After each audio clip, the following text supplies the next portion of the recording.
In 20 years, not a single governor had asked to be shown the town. They'd asked to see the treasury. But this one stepped out onto the muddy road, looked at the 3 houses with caved-in roofs and the dry well, and smiled as if he'd seen a gold vein instead of a dump. The old man looked at him, unaware that this new fool was about to turn everything upside down. Yet just an hour ago, this man had been dying. The last thing Daniel remembered were the headlights of a truck at a crosswalk. A crash. Darkness. Then the carriage jolted, and he slammed his head against a wooden wall and opened someone else's eyes. Hands that weren't his, slender fingers stained with ink, coarse fabric bearing a stranger's coat of arms. Someone else's memories flashed through his mind as if someone had dumped a box of a stranger's photographs onto a table. Daniel Anderson, 28 years old, the youngest son of an impoverished noble family. He graduated from the Imperial Academy with the worst grades in his class. He refused to marry the deputy minister's daughter and received an assignment that the ministry called a one-way ticket. Governor of Chungju. The carriage comes to a stop. The coachman silently points ahead. Daniel gets out and sees the gate. One leaf hangs on its hinges. The other lies in the grass. Above the arch, a peeling sign. Chungju. Population 412. Beyond the gate are 3 houses with collapsed roofs. An empty street. A dry well with a rope but no bucket. And an old man. The gaunt face of a man who has seen too many officials and expects nothing good from them. Village head Kim Byung-soo offers a greeting in the tone one uses to announce a funeral. He's glad to see the new governor. The hell, it's ready. And the Chicago urban planner's mind is already clicking away on its own. No pavement, no drainage, buildings in disrepair, 0 commerce. 0 transit. He's seen this before. Englewood, the South Side. Neighborhoods where the last store closed and people stopped going out on the streets. Only there did he have a city budget, grants, contractors, a phone. And here, the old man is waiting for the new fool to turn around and leave, just like the 8 before him.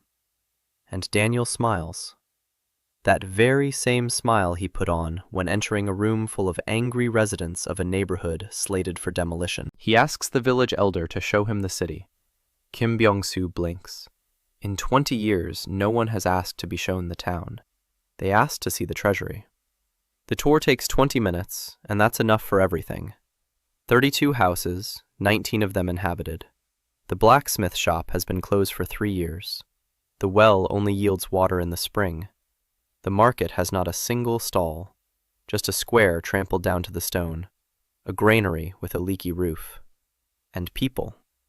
They peer out of doors and watch, without hope, without anger, with the empty patience of those who are used to waiting for the bad times to end on their own. And Daniel is counting. He's always counting. 13 people per house means it's cramped. No young people means they're fleeing at the first opportunity. More women than men means the men are leaving to find work and not coming back. The children are thin but not emaciated means there's food, but just enough. He reads all this during a 20-minute walk, and then the air before his eyes flickers. Right in his field of vision, a translucent panel unfolds. Numbers. Graphs. A city map with colored lines. A line at the top. The City Governor's Registry. Level 1. Reference Territory. Chungju. Daniel stands rooted to the spot in the middle of the street. The village elder turns around. Is everything all right? Daniel nods, lost in thought. He can't very well explain to the old man that an interface is floating before his eyes. The flow map shows in numbers what he already understood instinctively. Human traffic is nearly 0. Goods traffic is 0. Water is the red line of scarcity. Money is the gray zone of a dead economy. But one line catches his eye. On the eastern edge, the map shows a dotted line, a trade route, From the imperial road across the river to the intersection of two borders, Sojun to the north, Manhwa to the west.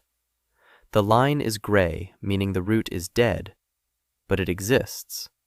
Daniel unfolds the blueprints. Empty. One entry. Repair of the bridge over the Nokgan River, 300 silver, 14 days, assuming materials and labor are available. And the city treasury has 8 copper coins. 300 silver is 3,000 copper coins, a chasm between what is and what is needed. But Daniel has seen chasms like this before. In Englewood, the budget for the intersection was $0, and he secured a federal grant and a contractor on an installment plan. It's never about the money. It's about how to make the system work for you. He closes the registry and asks where the treasury is. Kim Byung-soo leads him to his house. The treasury stands in the corner, a wooden box the size of a shoebox.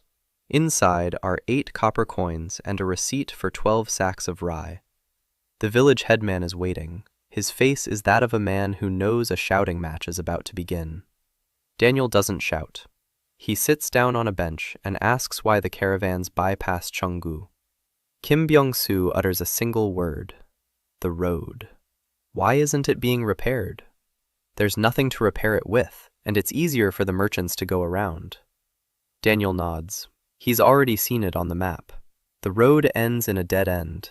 The bridge over Nokgan collapsed 4 years ago, and since then, not a single caravan has turned toward the city. They pass by on the Imperial Highway, yet beyond the bridge lies a direct route to 2 borders. That means Cheonggu sits at the region's most lucrative crossroads. A dead city at a golden location. Classic. Daniel walks over to the window. It's dark outside. 412 people are going to bed, unaware that the new governor is preparing to turn everything upside down. He turns to the village elder. At dawn tomorrow, gather everyone who can work. Why? We're going to repair the bridge. The village head gives him a long look. The bridge costs 300 silver coins, and there are only 8 copper coins in the treasury. Daniel smiles. The bridge won't cost the town a single coin. Kim Byung-soo doesn't believe him. But in 20 years, he's learned one thing. Sometimes it's easier to let a fool try than to argue. He nods and leaves. Daniel remains alone in the room that is now his office. A desk, a chair, an oil lamp. Walls of unpainted wood. He opens the register again and stares at the map for a long time. The gray dotted line of the trade route stretches through the city like an artery through a dead heart. All that's needed is to get the blood flowing. He closes his eyes. The bridge. Let's start with the bridge. The morning began with a chill. Daniel woke up on a wooden bed under a thin blanket and didn't realize where he was for a few seconds. Then he remembered. Cheonggu, a foreign world, a foreign body. 8 copper coins in his purse. He got up and went out onto the street. The air smelled of earth and smoke. Kim Byung-soo was already waiting by the well. People were standing nearby, about 20 of them. Men with heavy hands and empty eyes. Women with children in their arms. A few teenagers. Everyone was looking at the new governor and waiting. Daniel looked them over and realized that 20 people was the maximum working-age population the village head had been able to gather. The rest were either too old or didn't believe it was worth coming. He didn't give a speech. In Chicago, he had learned one rule. People who were tired of promises didn't need words. They needed action. He said he wanted to see the bridge and asked someone to show him the way. A boy of about 17 volunteered. Thin, with quick eyes. His name was Taeho, and he was the son of a fisherman who had drowned 2 years ago. Taeho led Daniel along a path through the eastern outskirts. The walk took half an hour. The path wound through a scrub-covered wasteland, and came out at the Notgon River. The river was wide, about 30 meters. The current was fast but not turbulent. The bridge was wooden, or rather what was left of it. 2 stone foundations jutted out of the water like broken teeth, nothing between them. The planks and beams had been swept away by the flood 4 years ago. Daniel opened the register. The flow map confirmed what he saw with his own eyes. On the other side of the river, the trail split into 3 directions: north toward the Sogyeon border, west toward the Manhwa border, and southeast back to the Imperial Highway. 3 directions, 3 trade routes, all blocked by a single collapsed bridge. Daniel scrolled through the bridge blueprint. The registry displayed an updated estimate. Complete repair of both spans, 320 silver, 20 workers, 14 days. Materials: oak for the beams, hewn stone for the piers, iron clamps. None of this was available in the city. But Daniel had no intention of building the bridge with the city's resources. He stood on the bank and looked across to the other side. Taeho stood beside him and said nothing. Then he asked why the new governor needed a bridge. Everyone knows the city is dead and the bridge won't change anything. Daniel replied that the bridge would change everything. Taeho shrugged. They returned to the city. Daniel sat down in his office and began to think. The task was simple in theory and difficult in practice. He didn't have the money to hire builders. But he didn't need money. He needed greed. He recalled a project from his past life: the intersection on the south side. The city budget didn't allocate funds for repairs. Daniel convinced 3 competing fast food chains that the first one to open a location at the renovated intersection would receive exclusive rights for 3 years. All 3 chains chipped in for the repairs themselves. The intersection was fixed in 2 weeks. The same principle worked here. The bridge across the Notgon was the only direct passage to the 2 borders. Any merchant who had traveled this route before had wasted an extra 3 days on a detour. 3 days meant feed for the horses, lodging fees, wasted time, money. If the bridge opens first, the one who gets there fastest will be the first to cross it. Daniel picked up a brush and wrote a notice. It took him an hour because writing in hieroglyphs was unfamiliar, but the memory of his former body helped. The text was simple. The governor of Cheonggu announces that any guild or merchant who constructs a single span of the bridge across Notgon will receive the right to duty-free passage through the territory of Cheonggu for 3 months. No limit on the number of carts, no limit on cargo weight. 3 months of 0 tolls. He showed the text to Kim Byung-soo. The village head read it and looked up. His face expressed what is known in urban planning as cognitive dissonance. He said that the city doesn't collect duties anyway, because no one travels through it. Daniel nodded. That was the whole point. He was giving away what he didn't have in exchange for what he needed. 0 duties on 0 traffic equals 0. But to a merchant, on paper, it looks like a generous gift. 3 months of free transit via a direct route to 2 borders. That's a savings of hundreds of silver for every caravan. Kim Byung-soo was silent for a long time. Then he said that even if it worked, who would find out about this announcement? The city stands off the main road. There are no messengers. Daniel smiled. He asked the village head where the nearest junction of the Imperial Highway was. Kim Byung-soo replied that half a day's journey to the west there was a fork where the highway split north and south. There was a tea house there where all the caravans stopped. Daniel asked Taeho to take the notice to that tea house and post it in a prominent place. The young man agreed. He didn't believe anything would come of it, but he was bored, and the new governor was at least more interesting than his empty days. Taeho left in the morning. Daniel used the waiting time. He walked around the town once more, this time more slowly, with a notebook. The registry was right before his eyes, supplementing what his ordinary eyes could see. A house on the east side. The roof had sagged.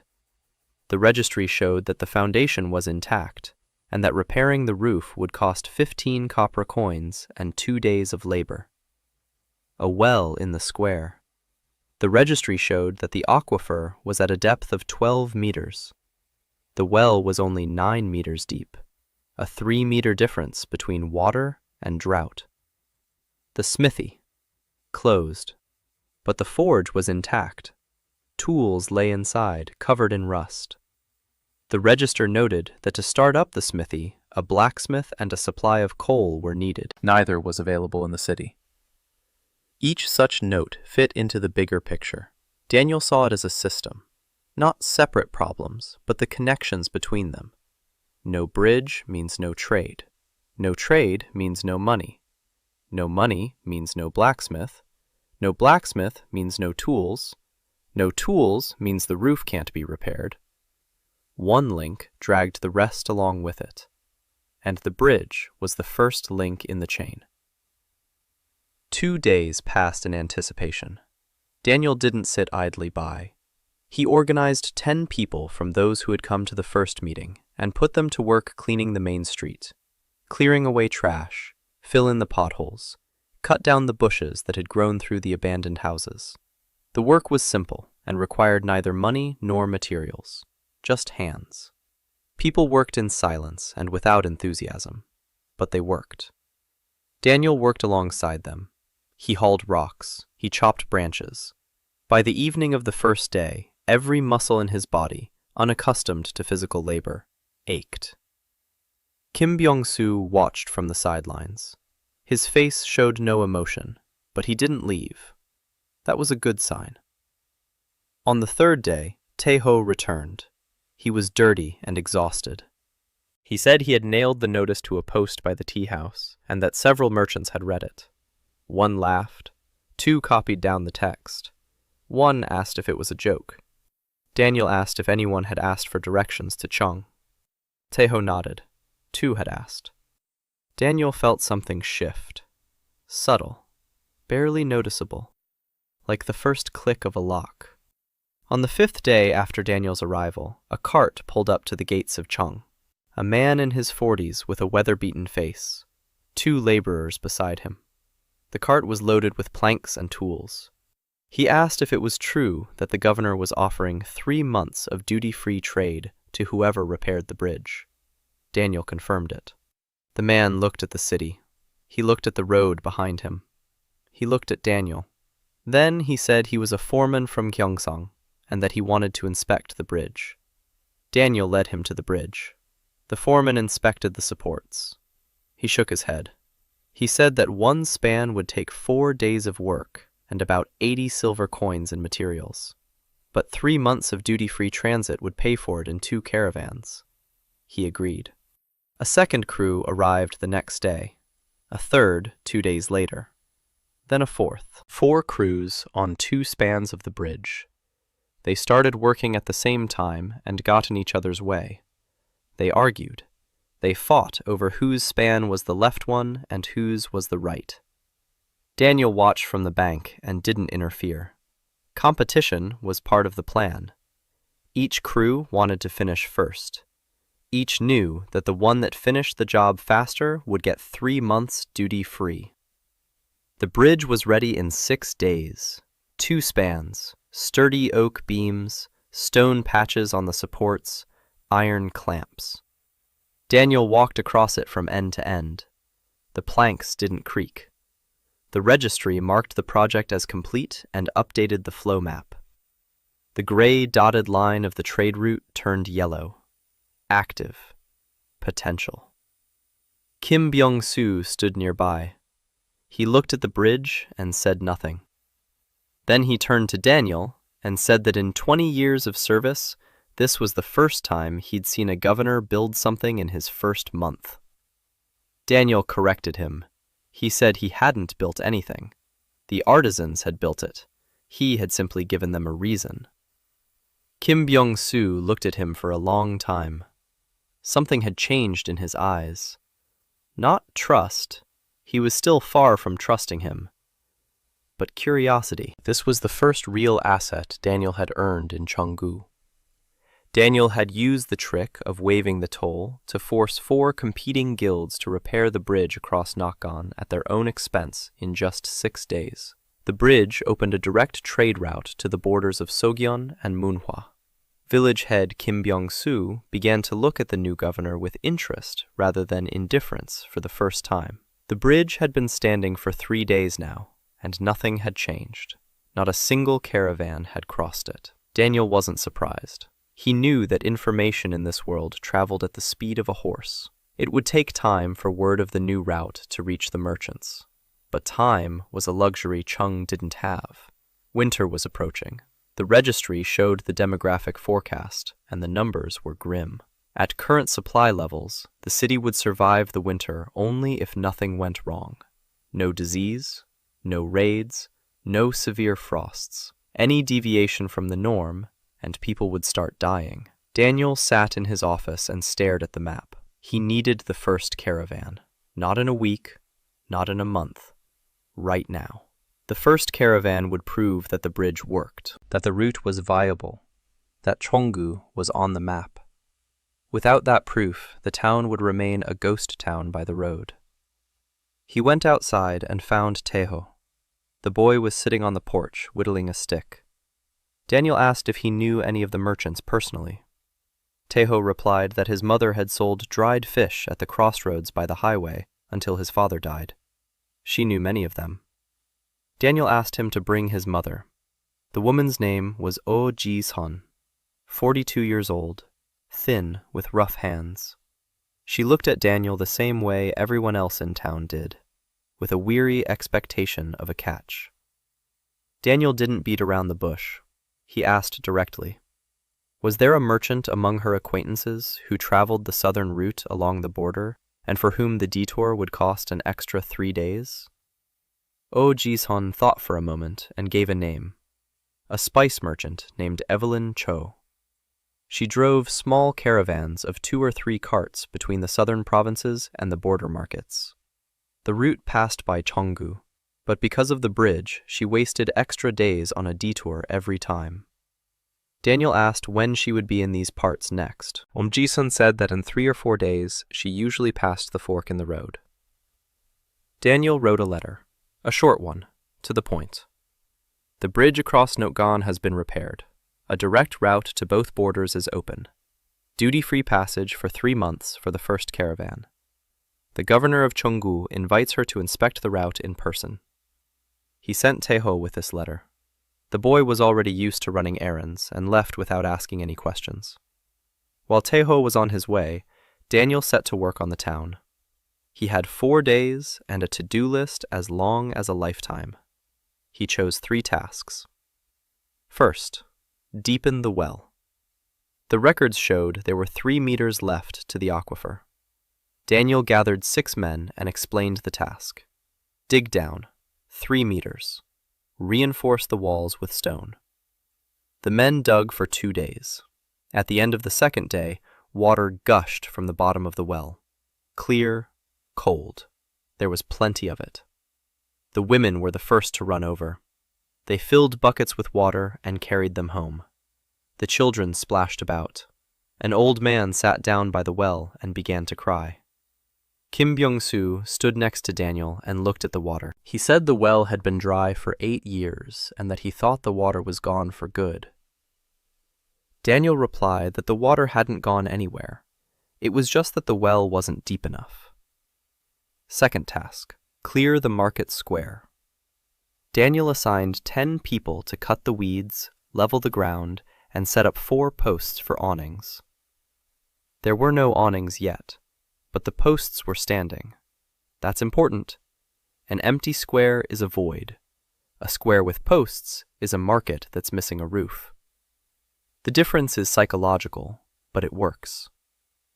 Third task, repair 3 houses on Main Street. Not all the houses, just 3, the ones closest to the gate. Daniel didn't choose them by chance. The first thing any visitor sees upon entering the town is those first 3 houses. If they look alive, the town looks alive. If they're in ruins, the town is dead. This rule worked in Chicago, and it worked here. People worked, not because they believed in Daniel, but because the well provided water. That was a concrete result, not a promise, not a plan. Water, cold and clean. And if the governor who provided the water asks to repair 3 roofs, then maybe it's worth a try. On the 4th day, Teho returned. He wasn't alone. A small caravan followed him down the road. 2 carts loaded with sacks, 3 horses, 5 people. A woman led the way. Daniel was seeing her for the first time, but recognized her immediately from Om Ji-song's description. Evelyn Cho, 26 years old, of average height, dark hair pulled back into a tight bun, the face of someone accustomed to counting money and not used to smiling for no reason. She stopped at the gate and surveyed the city with the same gaze Daniel had used to survey it a week ago. Appraising. Cold. Then she looked at Daniel. She said she had received his letter and that she had checked the bridge on the way. The bridge is sturdy. The route saves her 2.5 days on each trip. That's good. But she wants to know why she should go into the city instead of just crossing the bridge in transit. Daniel assessed the question. Direct. No politeness for politeness' sake. He answered just as directly. He said that Cheonggu stood at the junction of 3 borders, and that he intended to turn the city into a trading hub. The first permanent merchant would receive the best spot in the market, permanent rights to a warehouse, and preferential access to new routes as they opened. Evelyn was silent. She looked out at the market square. 4 posts without awnings, trampled earth, not a single stall. She said it wasn't a market, but a wasteland with sticks. Daniel agreed. He said that in a month there would be awnings here. In 2 months, scales and stalls. In 3 months, a warehouse. She could wait 3 months and arrive to a finished space. Or she could come now and pick the best spot first. Evelyn fell silent again. Daniel could see her calculating. Her eyes moved quickly. She was weighing the costs and benefits. 2.5 days saved on the route. 3 months without duties. The best spot in the market, which doesn't exist yet. The risk is high, but the investment is minimal. She said she'd stay for 2 days. Take a look. Make up her mind. Daniel nodded. 2 days is plenty. In 2 days, he could show her enough. He led her caravan to a cleared area, helped unload the sacks, showed her the well with water, showed her the bridge. In the evening, they sat by the fire and talked, not about grand plans, about logistics, about pepper prices in the southern provinces, about the cost of the insurance fee at the Manhwa border, about how much the caravan loses for every extra day on the road. Evelyn spoke quickly and precisely. Numbers poured out of her like water from a new well. Daniel listened and nodded. He asked questions that no official she had met had ever asked.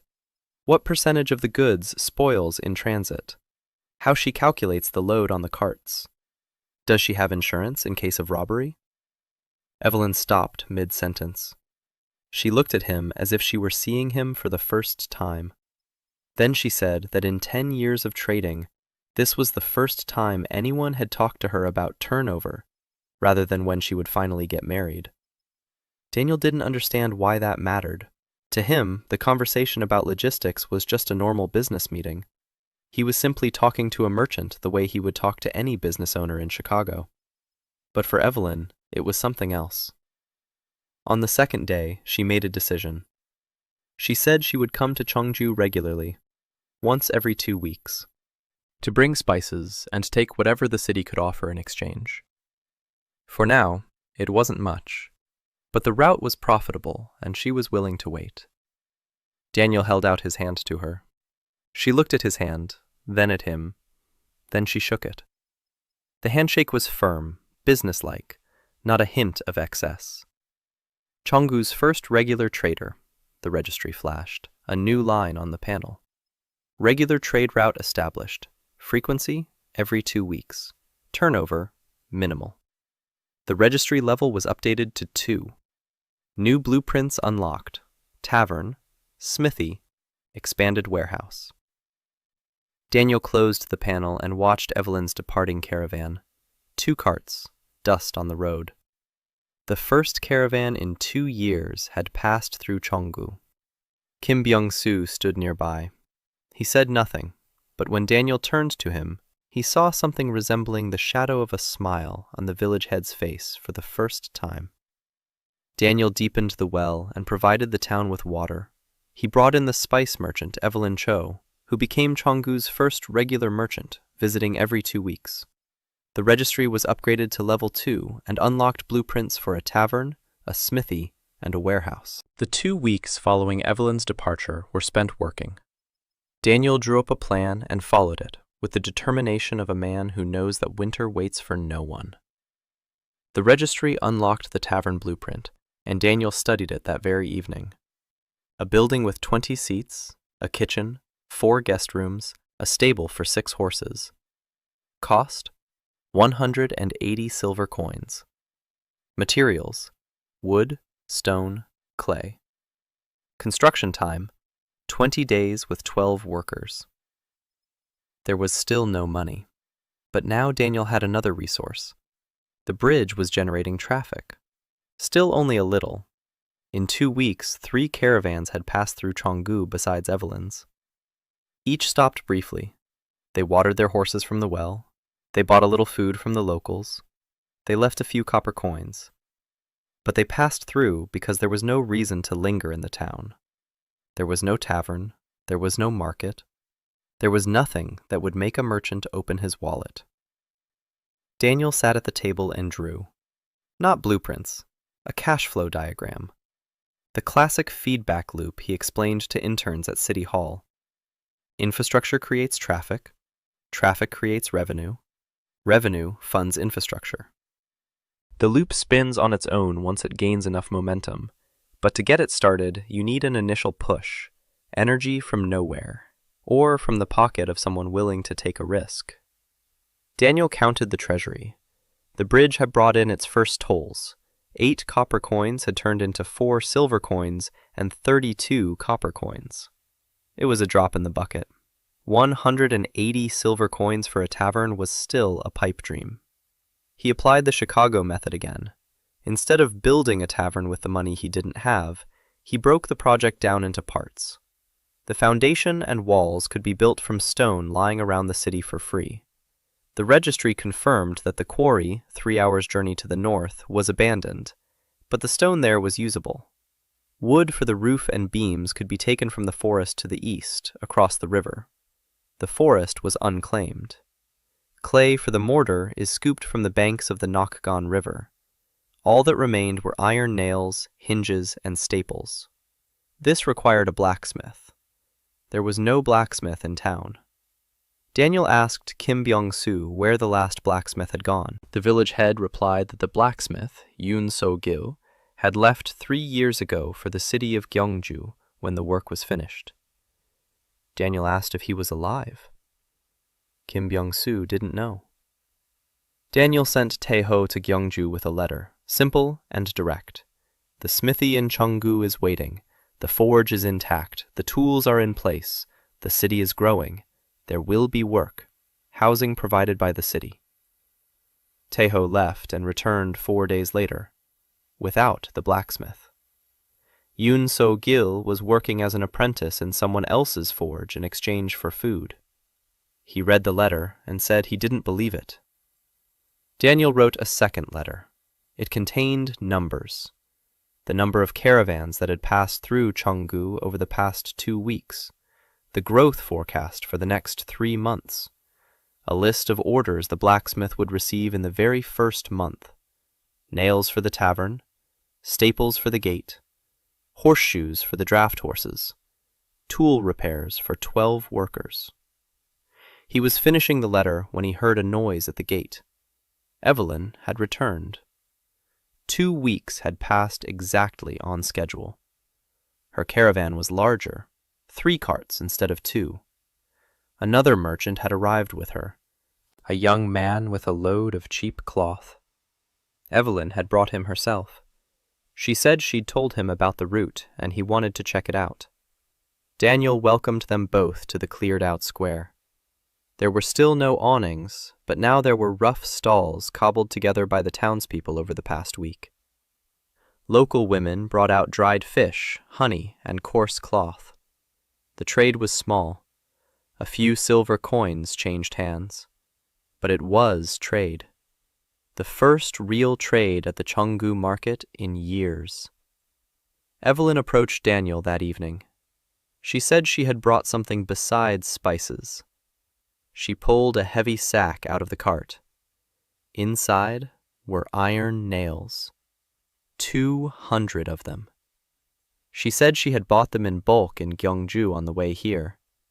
This was her contribution to the tavern, not a gift, an investment. She wanted a share of the tavern's profits in exchange for materials the town couldn't afford to buy. Daniel looked at the sack of nails. In Chicago, this was called a public-private partnership. He agreed. 10% of the tavern's profits for the first 2 years in exchange for the supply of iron and hardware at cost. Evelyn held out her hand. He shook it. For the second time that month, a handshake with this woman meant the city had taken a step forward. Construction of the tavern began the next day. Daniel stood on the site with the blueprints in front of him and directed the work. 12 men. 8 of them had never built anything more complex than a shed. Daniel wasn't a builder himself, but the register showed a blueprint precise down to every stone and every beam. He translated that data into simple instructions. Stone here, beam here, mortar here, check the level. Slowly but surely, the walls rose. On the 3rd day of construction, a cart pulled up to the gates of Cheonggu. One man, not young, broad-shouldered, with hands that knew iron. Yoon So-gil, the blacksmith, had returned. He stood at the gates and looked at the city. Then he saw the construction site. Then he saw the stone walls rising where 2 months ago there had been a wasteland. He walked up to Daniel and said he had received a second letter with numbers. The numbers spoke louder than words. Daniel led him to the smithy. Yoon So-gil went inside. He ran his hand over the forge. He examined the tools. They were rusty, but intact. He said he needed coal. Daniel said the first shipment of coal would arrive with Evelyn's wagon in 2 weeks. This had already been agreed upon. Yoon So-gil looked at him, then at the smithy. Then he nodded. He's staying. The registry noted the event. The craftsman has returned. The smithy is active. Daniel felt the feedback loop turn another full circle. The bridge brought the merchants. The merchants brought money and materials. The money and materials made it possible to start building. The construction attracted the blacksmith. The blacksmith would provide tools for future projects. Each action fueled the next. Construction of the tavern continued. Daniel worked 14 hours a day. He drew plans, he calculated, he explained, he carried stones when there weren't enough hands. His body ached. His hands were covered in calluses. He fell asleep at the table and woke up at dawn to the crowing of a rooster outside the wall. It was harder than any project at Chicago City Hall. There were contractors and designers and inspectors. Here, it was just him. But the city was changing, slowly, brick by brick. The tavern's walls went up in 10 days. The roof was put on in 5. Yoon So-gil forged the hinges for the doors and the latches for the shutters. Local women sewed curtains and quilts for the rooms. Taeho hauled 3 wooden tables from somewhere. Daniel didn't ask where. On the 20th day, the tavern opened.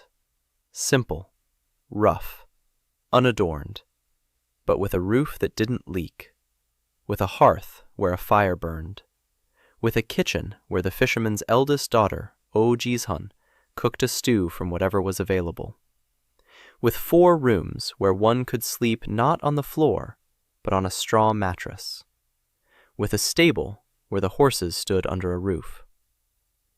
Daniel stood at the entrance and looked at the sign, "The Crossroads Tavern." Kim Byung-soo came up with the name. The registry updated the map. A new point on the city map. The first commercial building in 5 years. That same evening, the first paying guest stopped at the tavern. A merchant from the southern province heading toward the Sogyeong border. He paid 2 silver coins for a room, dinner, and a spot in the stable. 2 silver coins. Small change. But Daniel looked at those coins the way he had never looked at a single grant in his past life. This was the first money Chung-gu had earned himself. Not from a tax, not from taxes, but from services. The town was starting to take shape. Daniel built a tavern using free local materials and iron brought by Evelyn in exchange for a share of the profits. Blacksmith Yoon So-gil returned to town and opened a smithy.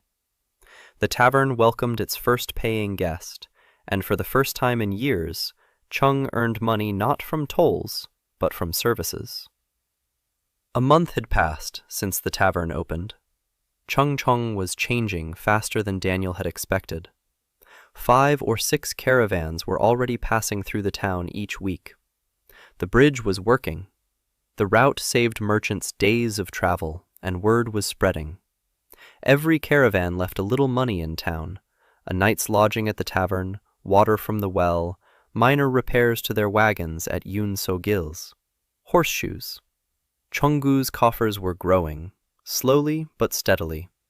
4 silver coins had turned into 28. Daniel kept double-entry bookkeeping that no one in this world had ever seen. Every copper coin coming in and going out was recorded. Kim Byung-soo glanced at the ledger and didn't half the entries, but he saw the main point. The numbers were growing. People were coming too, not in crowds, 1 or 2 at a time. A family that had left Chung-gu 3 years ago returned when they heard about the bridge and the tavern. A carpenter from the village across the river moved in with his wife and tools. A young couple from Gyeongju came on foot, carrying bundles on their backs. They had heard there was work in Chung-gu. The registry recorded everyone. The population was 462, then 478, then 501. The number 500 seemed special to Daniel, not because it was a round number, but because the 500 mark meant the town had begun to grow rather than merely survive. It was a fundamental difference. A city that is merely surviving loses people. A growing city attracts them. The feedback loop was spinning faster and faster. But along with growth came problems. The first problem came from the south. One morning, Kim Byung-soo came to Daniel with a face as gray as ashes. He said that during the night, someone had set fire to the awning in the market square. Daniel went out and saw it. One of the 4 awnings had burned down completely. A charred stone wrapped in an oil-soaked rag lay nearby. Arson. Kim Byung-soo said it might have been an accident. Daniel looked at him and said nothing. They both knew it wasn't an accident. The canopy stood in the center of the square. The rag had been soaked in oil on purpose. Someone had come at night and set it on fire deliberately. The question was, who and why? Daniel opened the registry. The flow map showed something new. Thin red lines in the southwest. The registry labeled them as hostile economic influence. Daniel traced the direction. The lines led to the territory of the neighboring province, the city of Hwangju, Governor Hwang Gi-tae. Daniel knew of him from the memories of his former body. Hwang Gi-tae was an experienced official who had governed Hwangju for 15 years. His city stood on the trade route and thrived because caravans heading for the border were forced to pass through it. A detour through Cheonggu was impossible due to a broken bridge. Now the bridge was working. and every caravan that turned toward Cheonggu instead of Hwangju was taking money away from Hwang. It was arithmetic that Daniel understood perfectly. When you redirect traffic, you redirect other people's income. And people whose income is falling don't sit idly by. He didn't panic. Setting fire to a single shed was a warning, not an attack. Hwan Gite was testing the waters. He was watching to see how the new governor would react. If Daniel got scared and closed the route, Hwan would win without lifting a finger. Daniel wasn't scared. He ordered the shed to be rebuilt. Then he wrote a letter. Not to Hwan, but to the 3 foremen of the work crews who had repaired the bridge. He offered them a permanent contract to maintain the bridge and roads in exchange for a monthly fee and the right of first passage. The foremen agreed. Now the bridge was guarded by people who had a vested interest in protecting it. The second problem was milder, but more dangerous. A week after the arson in Cheonggu, a woman arrived, young, 22 years old, quiet, with a sack of herbs on her back and eyes that didn't look at people, but through them. Her name was Sora Lee. She had walked from the village of Mokpo, a 3-day journey. Kim Byung-soo recognized her. He said her father had been an herbalist and that the village of Mokpo had been burned down by bandits 6 months ago. Sora didn't mention it. She spoke very little in general. She went to Daniel and said she'd heard about the city that was growing. She's a healer. She can treat people. She just needs a place to work. Daniel looked at her. The registrar quietly noted down the details. Healer, average skill level, specialization, herbal medicine. The city was in desperate need of a healer. With the growing population and the increasing number of workers on construction sites, injuries were inevitable. 2 days ago, a bricklayer cut his hand, and the wound was washed with river water. It was only a matter of time before someone would suffer a serious injury and die from infection. He told Sora she could stay. He assigned her a room in one of the renovated houses and said there was no clinic yet, but there would be. Sora nodded. She didn't ask when. She didn't thank him. She just picked up her bag and headed for the house. That same evening, her first patient came to her. An old woman with sore joints. Then a boy with a fever. Then a carpenter's wife with a burn on her arm. Sora treated them silently and precisely. Her hands moved like those of someone who had done this 1,000 times. Daniel watched and made notes in the registry. The clinic. The next priority after the market. The third problem was the most unexpected. Evelyn arrived for her regular visit and brought not only spices, but also news. Governor Hwang Gite had sent a complaint to the imperial ministry. He claimed that Cheonggu was illegally diverting caravans from the imperial road and that the duty-free passage was a violation of the empire's trade code. Evelyn said she had heard about this from a merchant in Gyeongju. The complaint could reach the capital in 2 or 3 months. If the ministry took it seriously, Daniel might be ordered to close the route. Daniel listened and remained impassive. He knew this would happen sooner or later. A successful project always attracts unwanted attention, and unwanted attention in a bureaucratic system means complaints. He asked Evelyn if she knew anyone at the ministry. She shook her head. Her family, the Cho clan, had connections, but she was from a younger branch and had been disowned. Daniel fell into thought. He needed protection, not military, political. A document or status that would make Cheonggu immune to such complaints. In the registry, he found an entry he hadn't noticed before.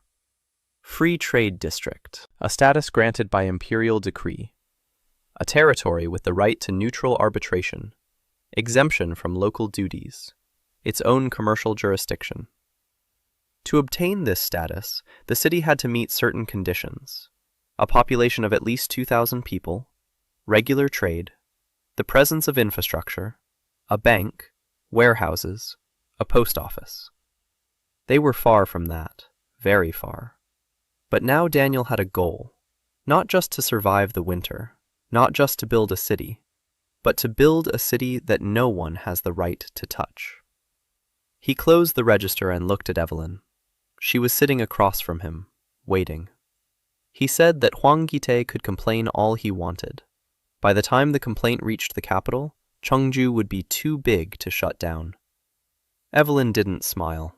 She never smiled at empty promises, but she nodded. That was enough. The days were getting shorter. The air had turned cold. Winter was approaching. Daniel picked up the pace. He launched 3 projects at once. The first, market awnings. All 4 had been restored and expanded. Now the awnings could accommodate 8 stalls. The locals and Evelyn traded side by side. Spices, fish, honey, fabric. Simple goods, but they sold well. Second, stables. A separate building next to the tavern. For 10 horses. Every caravan paid for a stall. A trifle for a merchant, but a steady income for the city. Third, a public bathhouse. Small, for 10 people, with hot water heated on wood-burning stoves. Daniel built it not for luxury, but because he understood a principle known to every city planner. People don't stay where it's dirty. A bathhouse isn't about comfort. A bathhouse is a signal. A signal that the city cares for those who live there. And when a weary merchant, after 3 days on the road, can wash with hot water, he remembers this place, and he returns. There weren't enough hands to do the work. Daniel worked by himself. He hauled stones for the bathhouse. He sawed planks for the stables. By evening, he could barely stand on his feet. Sora was the first to notice. One evening, she walked into his study uninvited. She set a clay cup of herbal tea on the table. She said he was working too hard, and that his body couldn't keep up with that pace.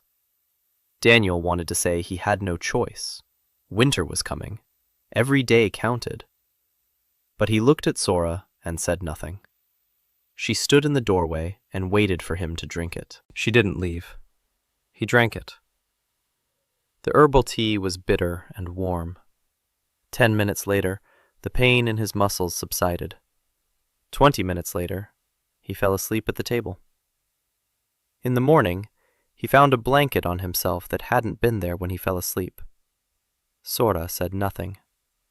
She never said anything when she did something kind. She just did it and left, as if kindness were something to be hidden. Winter came at the end of the month, abruptly. The first snow fell on the roofs of Cheonggu in a single day. The temperature dropped. The Nokgan River didn't freeze over, but its banks were covered with ice floes. Caravans came less often, 2 or 3 a week instead of 5 or 6, but they still came. The bridge held, the tavern was heated, the smithy was working, the market was open. Daniel stood at the gate and looked out at the town, steam coming from his mouth, snow on his shoulders. Population, 587. 41 silver coins in the treasury. The tavern brings in revenue. The smithy brings in revenue. The market brings in revenue. 6 months ago, there were 8 copper coins here and a sign with the number 412. Now the town was alive. Not thriving, not flourishing, but alive, breathing, trading. It was building. The registry flashed before his eyes. The demographic forecast had been updated. With current stock and trade levels, Cheonghua would survive the winter. With a surplus. Daniel closed his eyes and stood like that for a few seconds. Snowflakes melted on his face. He wasn't celebrating victory. He never celebrated. It was too early. Too much work lay ahead. But in that moment, he allowed himself to breathe a sigh of relief. The town would survive the winter.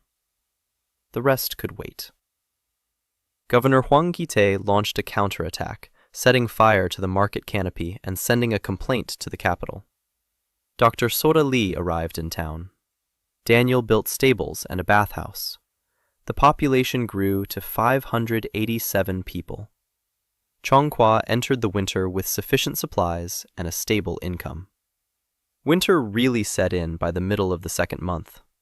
Snow blocked the roads. The temperature dropped every night. Caravans had almost stopped coming. 1 or 2 convoys a week, and even those struggled to make their way. The tavern stood half empty. The market froze. Revenues fell by half. Daniel had expected this. Winter is the off-season in any economy. There was no point in panicking.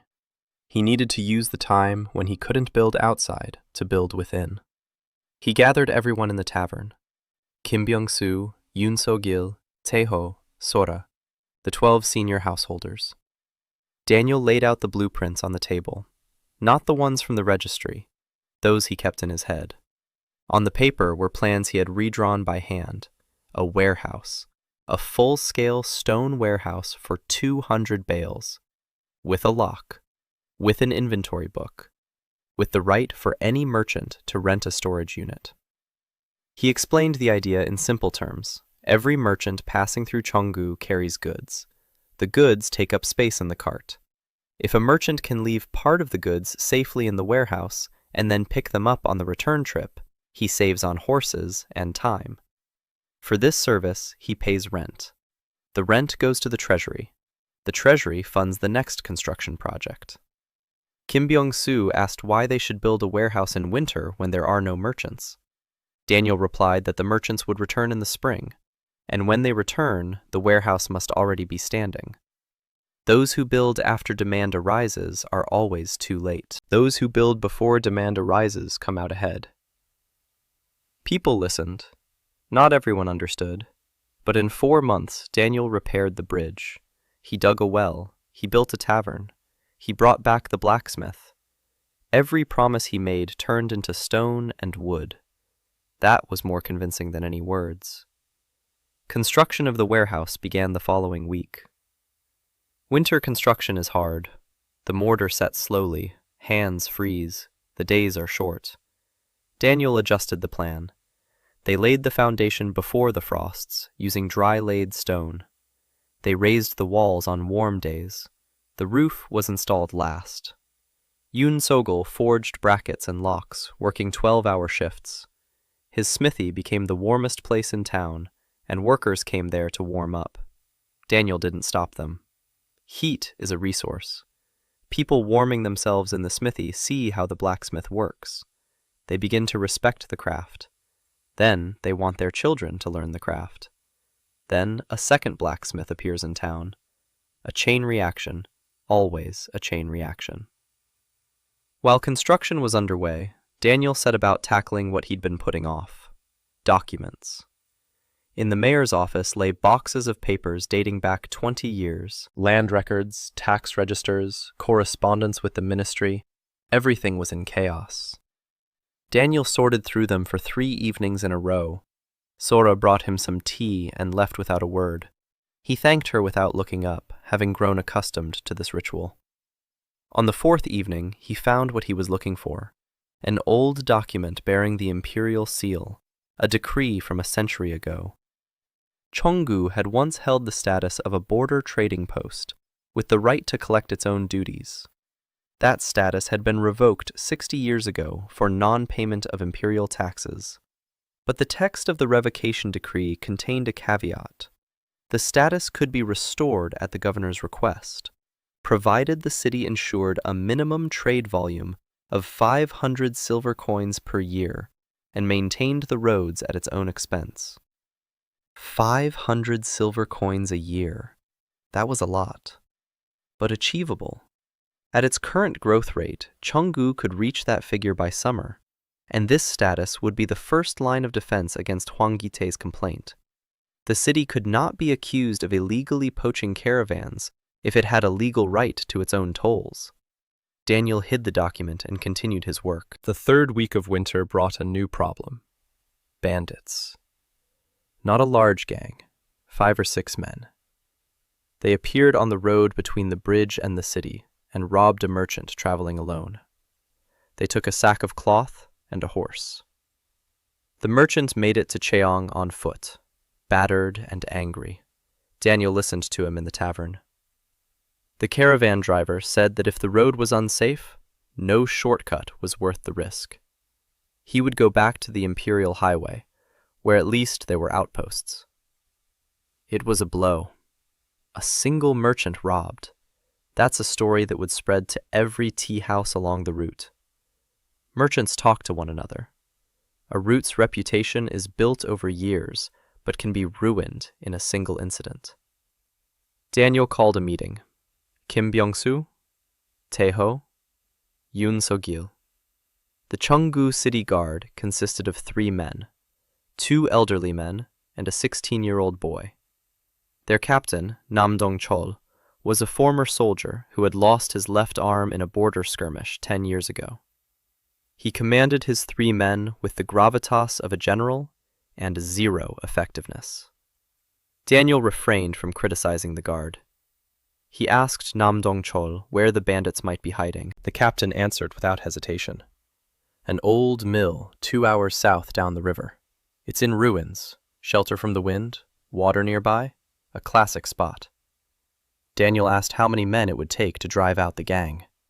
Nam Dong-chol said that 20 armed men would be enough. There aren't 20 armed men in the city. Daniel paused. Then he asked, what if we don't drive them out? What if we make it unprofitable for the bandits to stay here? Nam Dong-chol didn't understand. Daniel explained.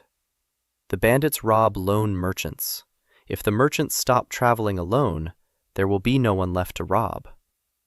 He proposed a convoy system. The caravans would gather at the bridge in the mornings and head to the highway in a group, 3 or 4 wagons together, escorted by guards. Bandits wouldn't dare attack a group. The overhead costs would be minimal. The wait time for the merchants is 1 or 2 hours in the morning. Nam Dong-chol looked at him as if he were seeing tactics applied not on the battlefield, but in trade for the first time. Then he nodded. The convoy system was up and running 3 days later. Tae-ho met the caravans at the bridge and organized the groups. Nam Dong-chol and his guards escorted the convoys to the fork in the road. This gave the merchants a sense of security and the guards a sense of purpose. Daniel understood that this was a temporary measure. Convoys work in winter when there are few caravans. In the summer, when traffic increases, the system will collapse. A real solution is needed. Walls, patrols, a garrison. But that required people and money, which were not yet available. He made a note in the register. Security. Priority number 2 after the warehouse. A month passed. The warehouse was almost ready. The walls were up. The roof lay flat. Yoon So-gil hung a lock on the gate and said it was the best lock he had forged in 10 years. Inside, it was dry and cold. The stone walls kept the temperature steady, perfect for storing goods. Daniel divided the space into 12 compartments. Each held 15 bales. Each was secured with a separate lock. The rent was 2 silver coins a month per compartment. He wrote an ad, and Tae-ho took it to the tea house on the highway. Evelyn arrived a week later. She inspected the warehouse. She checked the locks. She tapped on the walls. Then she turned to Daniel and said she'd take 2 compartments, right away, with 3 months' rent in advance. 12 silver coins went into the treasury in a single payment. Daniel drew up the lease agreement, the first written contract in the history of New Cheonggu. Evelyn read the text slowly and carefully. Then she looked up. She said that in 10 years of trading, this was the first lease agreement that specified the tenants' rights and not just their obligations. Daniel shrugged. He said that a good contract protects both parties. Evelyn looked at him with that lingering gaze he was beginning to recognize, the gaze of someone reevaluating their view of the world. Winter was past its midpoint. The darkest and coldest weeks were behind them. The days were growing longer. Snow still lay on the ground, but the air smelled different. of anticipation. Daniel stood on the roof of the warehouse and looked out over the town. The registry displayed an updated map: a tavern, a blacksmith shop, a warehouse, stables, a bathhouse, a market with awnings, renovated houses, a well, a bridge. 6 months ago, there had been ruins and 8 copper coins here. Now there was a small, rough, living town. Population, 604. Treasury, 73 silver coins. He felt no pride. Pride was for those who had finished the work. But he was only just beginning. Spring would bring new caravans. New caravans would bring new money. New money would allow for further construction. But spring would also bring a response from the capital to Juan's complaint. And the bandits hadn't gone away. And the city needed a hospital and walls and a dozen other things. Daniel closed the register and climbed down from the roof. Sora was standing at the entrance to the warehouse with a cup of herbal tea. She held it out silently. He took it, bitter and warm, as always. He thought he should thank her, but she was already leaving, quiet as always. He drank the brew and went back to work. Over the winter, Daniel had built a stone warehouse with rental storage units and launched a system of trade convoys following the bandit attack.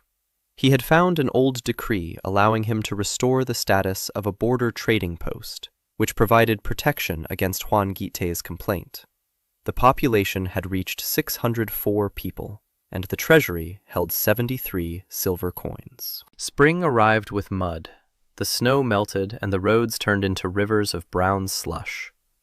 But along with the mud came the caravans. They arrived one after another. Word of the route through Chengdu had spread over the winter along all the trade routes in the region. The bridge saved 2.5 days of travel. The warehouse provided safe storage. The tavern fed the travelers and offered shelter. The blacksmith repaired wheels and forged horseshoes. In the first week of spring, more caravans passed through Chengdu than in the entire previous month.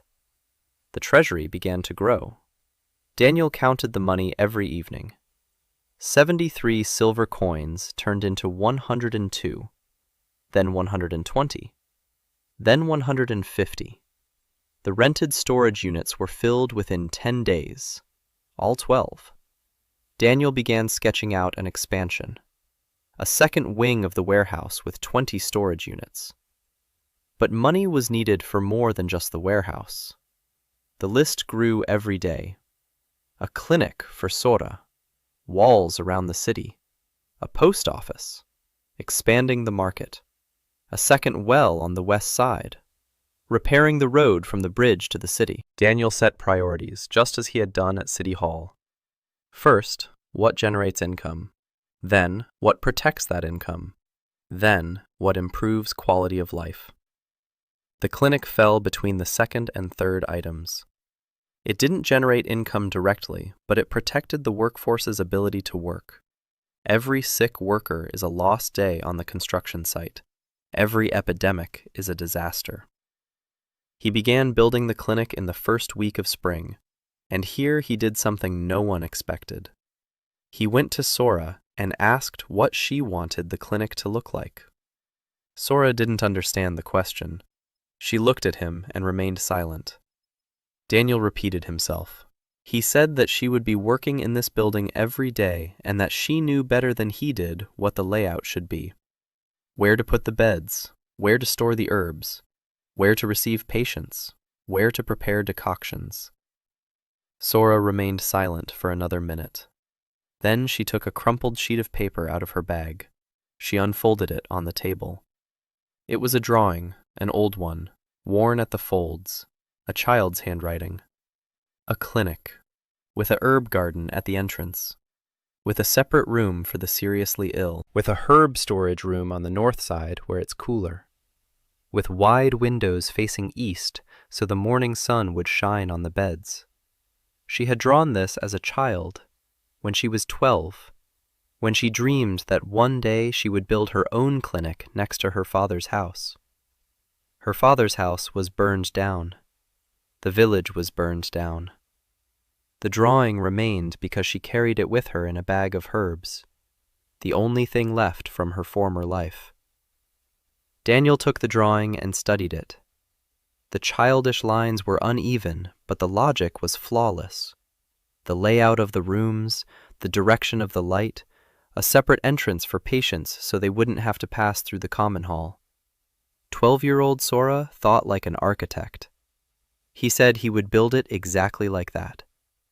Sora looked up. There was something in her eyes he hadn't seen before. Not gratitude, not surprise. Something deeper. As if a person who had been drowning for a long time suddenly felt the bottom beneath their feet. Construction of the clinic took 3 weeks. Daniel followed Sora's sketch, translating it into precise dimensions using the register. Stone walls, a wooden roof with tiles that a merchant had brought from the southern province in exchange for a month of free storage in the warehouse. Wide windows facing east. A herb storage room on the north side.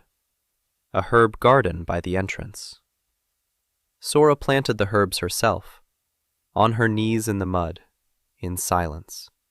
She planted each sprout in the ground with such care, as if laying a baby in a crib.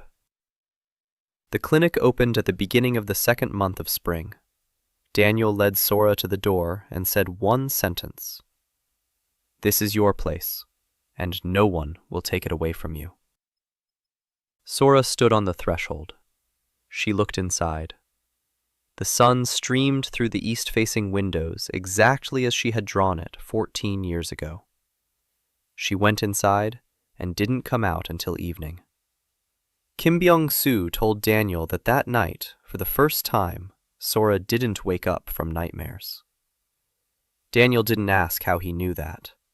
In a small town, everyone knows everything. Alongside the sanatorium, Daniel was solving a problem that kept him awake at night. Hwang Gi-tae didn't stop at filing a complaint. In the 3rd week of spring, Evelyn brought news. Hwang had bribed 2 foremen who were repairing the bridge. They began spreading a rumor among the merchants that the bridge was unsafe and would collapse at the first serious flood. 3 caravans turned back on the approach to Cheong and headed back to the main road. Daniel reacted immediately. He summoned the 3rd foreman out of the 4, the one who hadn't taken Hwan's money. The foreman's name was Park Yun-ho, a sturdy man of 50. He had built 6 bridges in his lifetime. Daniel offered him a contract, an official one. Park Yun-ho would become the chief engineer of the Cheonggu roads, a fixed salary, the right to inspect all structures, and most importantly, his name on the bridge, a stone plaque, the Park Yun-ho Bridge. Daniel knew that for a craftsman, having his name on a structure was worth more than money. It was reputation, legacy, eternity. Park Yun-ho agreed. He brought 3 of his men. He inspected the bridge, reinforced the supports, added stone cladding, and nailed up a plaque with his name. After that, he personally met every caravan at the bridge and told them that the bridge would withstand 3 consecutive floods and that he vouched for it with his name. Rumors about the bridge's unreliability died down within a week. The builder's name on the bridge proved more convincing than any words. But Hwang Gi-tae didn't stop there. As spring was drawing to a close, Kim Byung-soo came to Daniel with a look on his face that didn't bode well. He said a detachment was approaching the city. Not bandits. Soldiers. 12 horsemen bearing the flag of Hwangju Province. Daniel went out to the gate. The detachment stopped 50 paces away. At the front sat a man of about 45, well-groomed, with a neat beard, an expensive robe, gloves made of fine leather. Governor Hwang Gi-tae himself. He dismounted and approached Daniel with the smile of a man accustomed to smiling before striking. He said he had long wanted to visit his neighbor, that he had heard of the miracles taking place in Cheonggu, that he was impressed. He spoke beautifully and smoothly, every word polished like a coin. Daniel listened and counted. 12 horsemen, armed, light cavalry, not a combat unit, but an honor guard.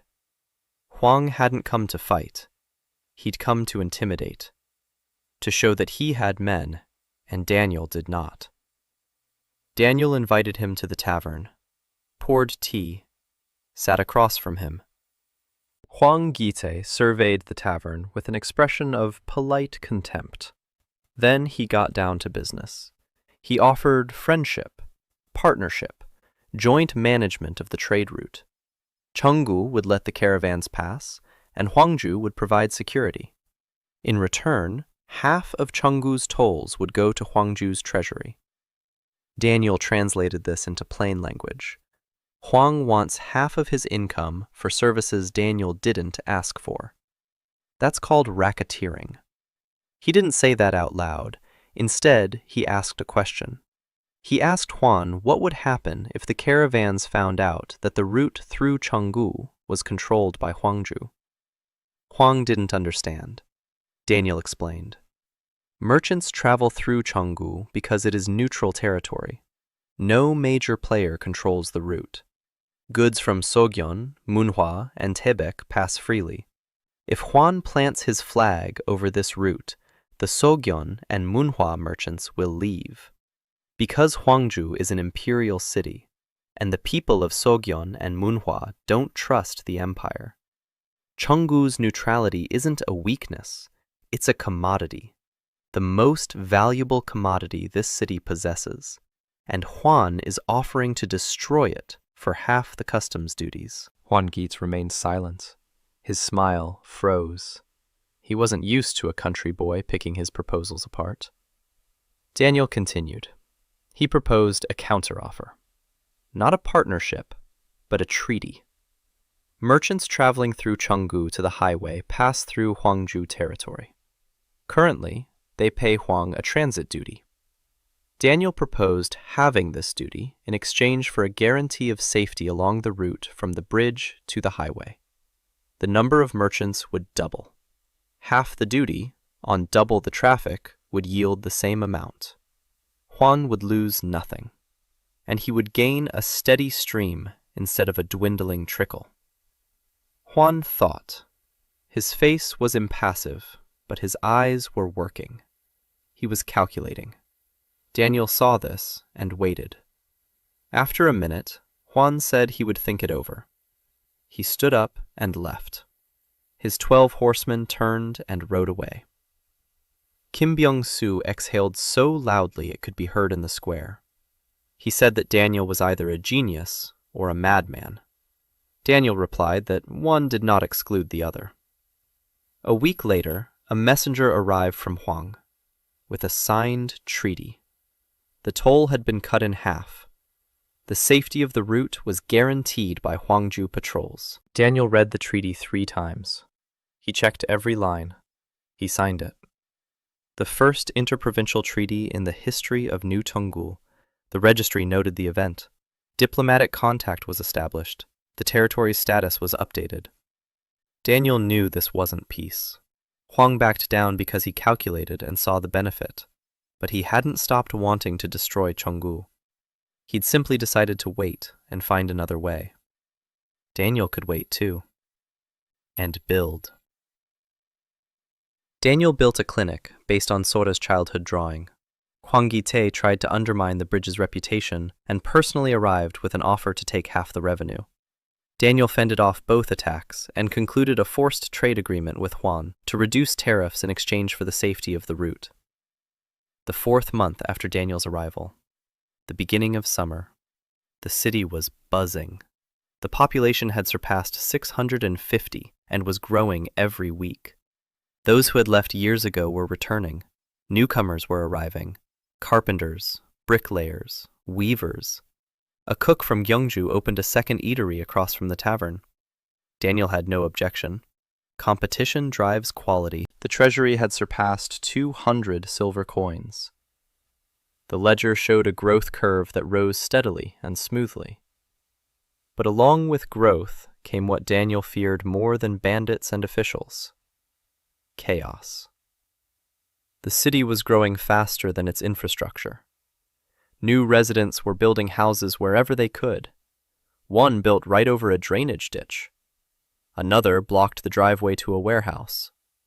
A third cut down trees near a well, and the ground began to slide. Daniel watched this and recognized it. Spontaneous development, the scourge of every growing city. In Chicago, it was called sprawl. Here, it was called a mess. He spent 3 days poring over the registry, drawing, calculating, running through demographic projections. If the city continued to grow without a plan, the water supply wouldn't hold out in a year. The drainage system would be overwhelmed. A fire in one house would spread to 10. The road to the warehouse would be blocked. He needed zoning, a concept that didn't exist in this world. He gathered the residents in the square. For the first time ever, he called not a work meeting, but a town hall. Almost everyone came. 600 people in the square. It was cramped and noisy. Children were screaming. Dogs were barking. Old people were grumbling. Daniel stood on the steps of the warehouse and explained, simply, without jargon. He said that the city is a living being. It has arteries. These are the roads. Its lungs are the squares and gardens. Its heart is the market and the warehouse. If the arteries are blocked, the city will suffocate. That is why he is establishing rules: a zone for housing, a zone for trade, a zone for crafts. The road must remain clear for the width of 2 carts. Between houses, there must be a distance of at least 3 paces for passage and fire safety. Building within 20 paces of a well is prohibited around it. Drainage ditches are marked and off limits. People listened. Not everyone was happy. A man who had built on a ditch shouted that it was his land and he would build wherever he wanted. Daniel didn't argue. He walked over and asked what would happen to his house when the ditch overflowed in the spring and flooded the foundation. The man fell silent. He hadn't thought of that. Daniel offered him a lot on the new street. Better, higher, drier, help moving the house at the city's expense. The man thought it over and agreed. Daniel resolved every conflict this way, not with an order, but with an offer that was hard to refuse. It took time. Every dispute required a conversation. Every conversation required patience. But by the end of the week, the city had a plan. A rough one, drawn on a large piece of leather and hung on the wall of the warehouse. The streets were marked. The zones were delineated. The sections were numbered. Chung's first urban development plan. While Daniel was fighting the developers, something happened that he hadn't planned on. Kim Byung-soo brought a girl to him. Thin, dirty, with a scratched face and angry eyes. She was 19 but looked 16. Her hands were thin and quick, the hands of a pickpocket. Kim Byung-soo said he'd caught her at night in the treasury. She had picked the lock on a chest and managed to pull out 11 silver coins before he walked in. Daniel looked at her. She looked back without fear, without remorse, defiantly. Her name was Minji Park, an orphan from the border slums, raised among smugglers. She knew all the secret paths from Cheongju to the Taebaek Khanate. Kim Byung-soo was waiting for a decision. By law, theft from the treasury was punishable by branding and imprisonment. Daniel asked Minji why she needed the money. She replied that she needed to eat. He asked why she hadn't come and asked for a job. She laughed. She said that in 19 years, not a single person had offered her a job. Only 3 options: steal, begging, or sleeping with someone. Daniel was silent. Then he asked if she really knew the secret trails. Minji narrowed her eyes. She replied that she knew every trail, every ravine, every cave within a 200-mile radius. Daniel nodded. He said he was hiring her, officially, as head of intelligence and trade logistics. A salary of 3 silver coins a month, housing, food, and one condition: no more stealing from the treasury. Minji looked at him, unable to tell if he was joking or had lost his mind. Kim Byung-soo didn't know either. Daniel explained. He needed someone who knows the area, someone who can lead a caravan along alternate routes if the main road is blocked, someone who hears rumors before they become problems, someone who spots a gang 2 days before they attack. Minji can do all of that. The only question is whose side she's on. The side of the treasury she's robbing, or the side of the city that's paying her a salary? Minji was silent for a long time. Then she asked what if she took the salary and still stole. Daniel smiled. He said that if she stole, he would simply increase her salary until stealing became unprofitable. Minji snorted. It sounded like a laugh. She agreed. The result exceeded expectations. Minji turned out to be more than just a thief. She was a natural-born scout. 3 days later, she brought Daniel a complete map of all the paths around Cheonggu. A week later, she knew the names of every merchant on the road. 2 weeks later, she found out that the gang that robbed caravans in the winter was getting money from a man in Hwangju. Not directly from Hwang Gi-tae, through an intermediary, but the connection was obvious. Daniel wasn't surprised. He added it to the list of debts Hwang would someday pay. The 5th month. The town continued to grow. Population 720. Someone arrived every week. Daniel was building. A second wing of the warehouse, an expansion of the market, 10 new stalls, scales purchased from a merchant from Gyeongju. Daniel introduced a standard of weights and measures for the market. All merchants were required to use the city scales. The fee for weighing was 1 copper coin. A trifle. But it ensured fair trade and trust. The merchants grumbled but agreed, because every one of them had been shortchanged at least once, and everyone knew that honest scales were more profitable in the long run. Evelyn was the first to recognize this. She said that a uniform standard of weights made Cheongju a reliable marketplace. Merchants from different provinces use different measures. Disputes over weight account for half of all conflicts in the market. Eliminate the disputes, and trade will double. Daniel knew this. In Chicago, standardization was the foundation of everything. Uniform building codes, uniform fire safety requirements, uniform contracts. Boring. Invisible. But that is precisely what distinguishes a functioning city from chaos. At the end of the 5th month, Minji arrived with news. She was running, out of breath. Her hair was disheveled. She said she had seen a large group on the southern trail. Not Hwan's soldiers, bandits. 30 men, on horseback, heading toward Cheong. Daniel went cold. 30 armed bandits was an army by the standards of a small town. A guard of 4 men wouldn't stop anyone. No walls, no palisade. The town was wide open. He had 12 hours until dawn. 12 hours to protect over 600 lives without a single soldier. Daniel opened the register and began to count. Not building blueprints this time.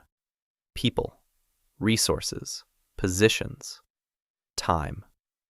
He called for Nam Dong-chol. The captain of the guard arrived 5 minutes later. His face was ashen. He understood that 4 against 30 was not a battle, but suicide. Daniel didn't mention the battle. He asked how many men in the city could handle a weapon. Nam Dong-chol answered. About 50, counting the old men and teenagers. Of those, 10 had at least some experience. Daniel nodded. He called for Yoon So-gil. He asked how many spears or axes the blacksmith could forge overnight.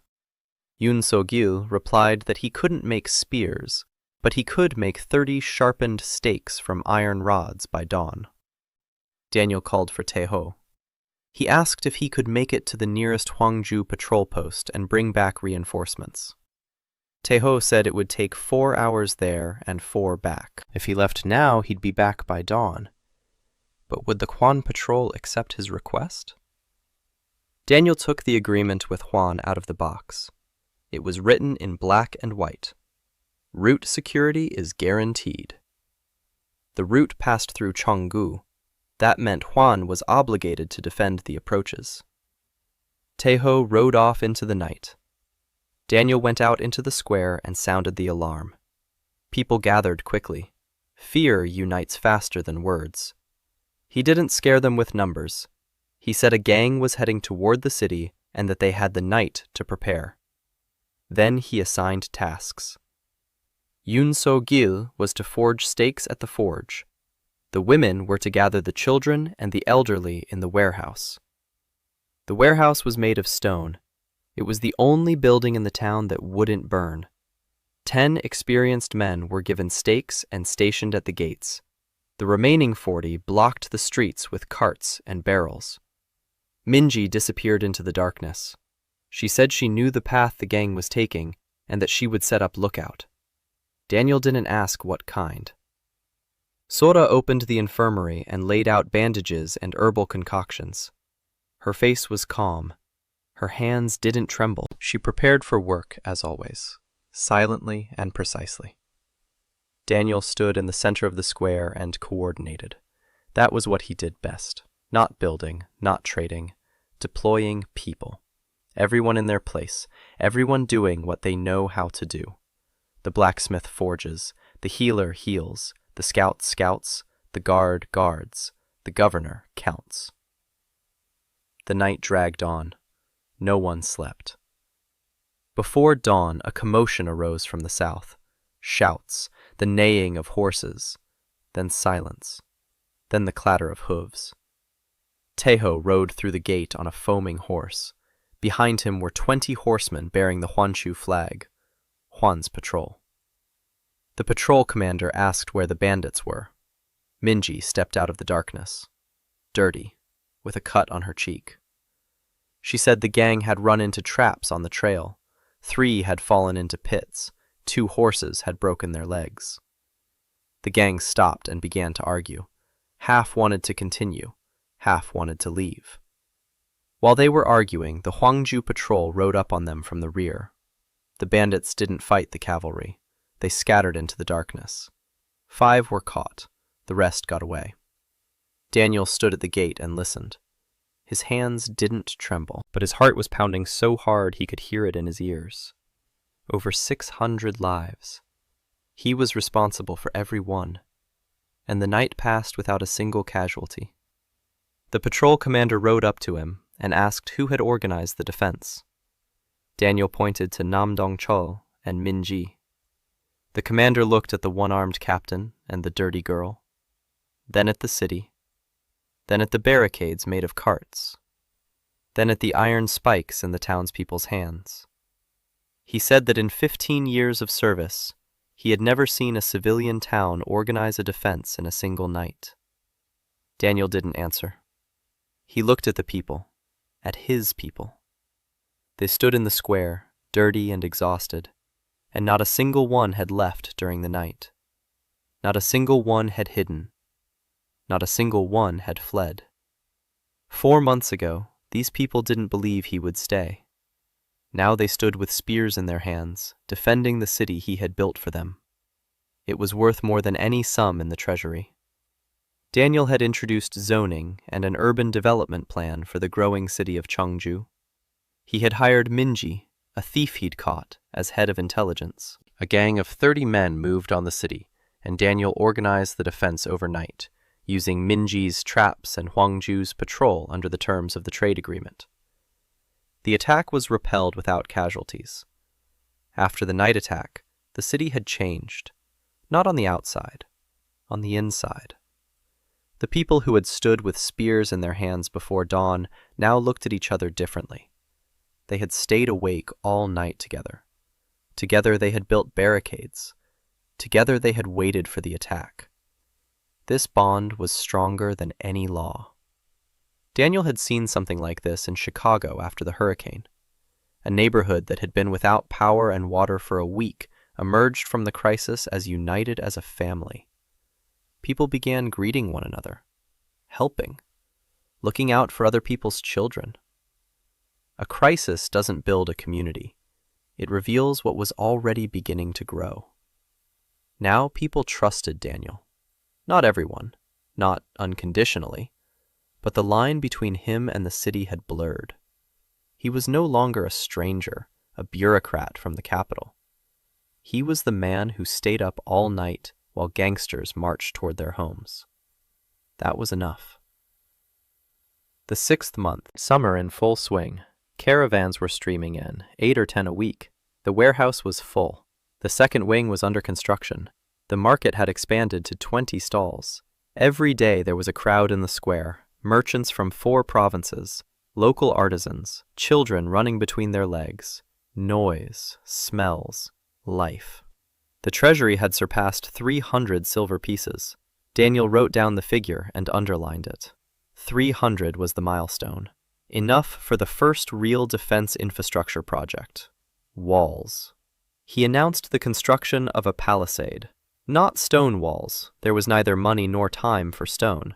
A wooden palisade, 2 men high, with gates to the west and east, with observation platforms, with a dry moat on the outside, a man's height deep. The registrar estimated the project at 280 silver pieces and 30 days of work with 20 laborers. Daniel found 20 laborers in a day. After the night attack, the men of the town asked no questions about the walls. They understood why. But 20 workers weren't enough. For the first time, Daniel faced a task that required professionals. Erecting a palisade isn't the same as hauling stones. You need someone who knows how to work with logs, how to set up supports, how to tie the joints so the wall wouldn't collapse at the first battering ram. He needed a contractor. Word of the construction spread along the road in 3 days. On the 4th day, a woman pulled up to the gates in a heavy cart loaded with tools. Tall, broad-shouldered, with calloused hands and a face that didn't smile out of habit. Hana Son, 27 years old, head of the Masons Guild from the city of Namwon. She brought 4 master craftsmen with her and said she'd heard about the construction. Daniel met her at the warehouse. She surveyed the town with the same appraising gaze with which Evely had surveyed the market stalls, a professional gaze. She saw not houses, but structures, not streets, but ground, not walls, but loads. She asked who had drawn up the plans for the existing buildings. Daniel replied that he had. Hana walked through the town. She inspected the warehouse, the tavern, the infirmary. Then she returned and said that the warehouse was built competently, but the tavern was poorly constructed. The left wall is overloaded. In 2 years it will start to lean. Daniel took the criticism without offense. He knew that the tavern had been built by inexperienced hands following his blueprints. The blueprint was correct. The execution was not. He asked Hana if she would take on the front garden. She replied that she would if the blueprints were honest. Daniel didn't understand. Hana explained. Her husband had died 3 years ago on a construction site. The client had provided blueprints with underestimated loads. The beam had collapsed. Her husband was standing beneath it. Master Sun Jun, Namwon's best mason. Since then, Hana hasn't taken on any jobs until she's personally checked every line of the blueprint. Daniel nodded. He showed her the palisade blueprint from the registry, redrawn by hand with all dimensions and tolerances. Hana studied it for an hour. Then she looked up. She said it was the first drawing in 3 years that specified safety factors and tolerances for soil settlement. Whoever drew this knows what they're doing. Daniel didn't explain how he knew that. He said that in Cheongju, the drawings are honest. Always. Hana nodded. She stayed. Construction of the palisade proceeded quickly. Hana commanded the construction like a general. Her voice could be heard from the gate to the river. She inspected every post personally. She tapped the wood. She felt the joints. If she didn't like the work, she ordered it redone, and no one argued. Even Nam Dong-chol, a former soldier, listened to her in silence. Daniel worked nearby. He didn't give orders. Hana commanded better. He kept track of things, materials, deadlines, the budget. Every evening the two of them sat over the blueprints, and Hana pointed out the mistakes Daniel made due to his unfamiliarity with local materials. This oak is too soft for the supports. This clay won't hold up in the rain. This angle is too sharp for visibility. Daniel listened and made corrections. He was used to this from his time at City Hall. A good planner doesn't argue with an engineer. He listens and integrates. The palisade went up in 25 days, ahead of schedule. A wooden wall encircled the city, gates to the west and east, 4 observation posts, a dry moat 2 meters deep. Not a fortress, but enough to make a gang of 30 people would think twice before trying to break in. Daniel did one more thing. During construction, he insisted on double safety scaffolding for the workers. The extra cost was 12 silver coins. Hana asked why. Usually, scaffolding is single. Daniel replied that not a single person should die on the construction site of a city he alive. He paid for it out of his own salary. And in the construction estimate, he wrote a line, "Double reinforced safety scaffolding, in memory of Master Sun Jun."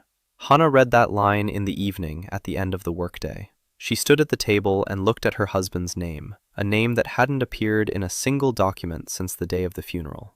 She said nothing. She put the paper on the table and went into the back room. She didn't come out for an hour. When she emerged, her eyes were red, but her face was calm. She approached Daniel and said she was staying in Cheongju, not just for one project, for good. Daniel held out his hand. She shook it, firmly, like a wall. The registry noted it. The general contractor was appointed. The Builders Guild was founded. The city grew.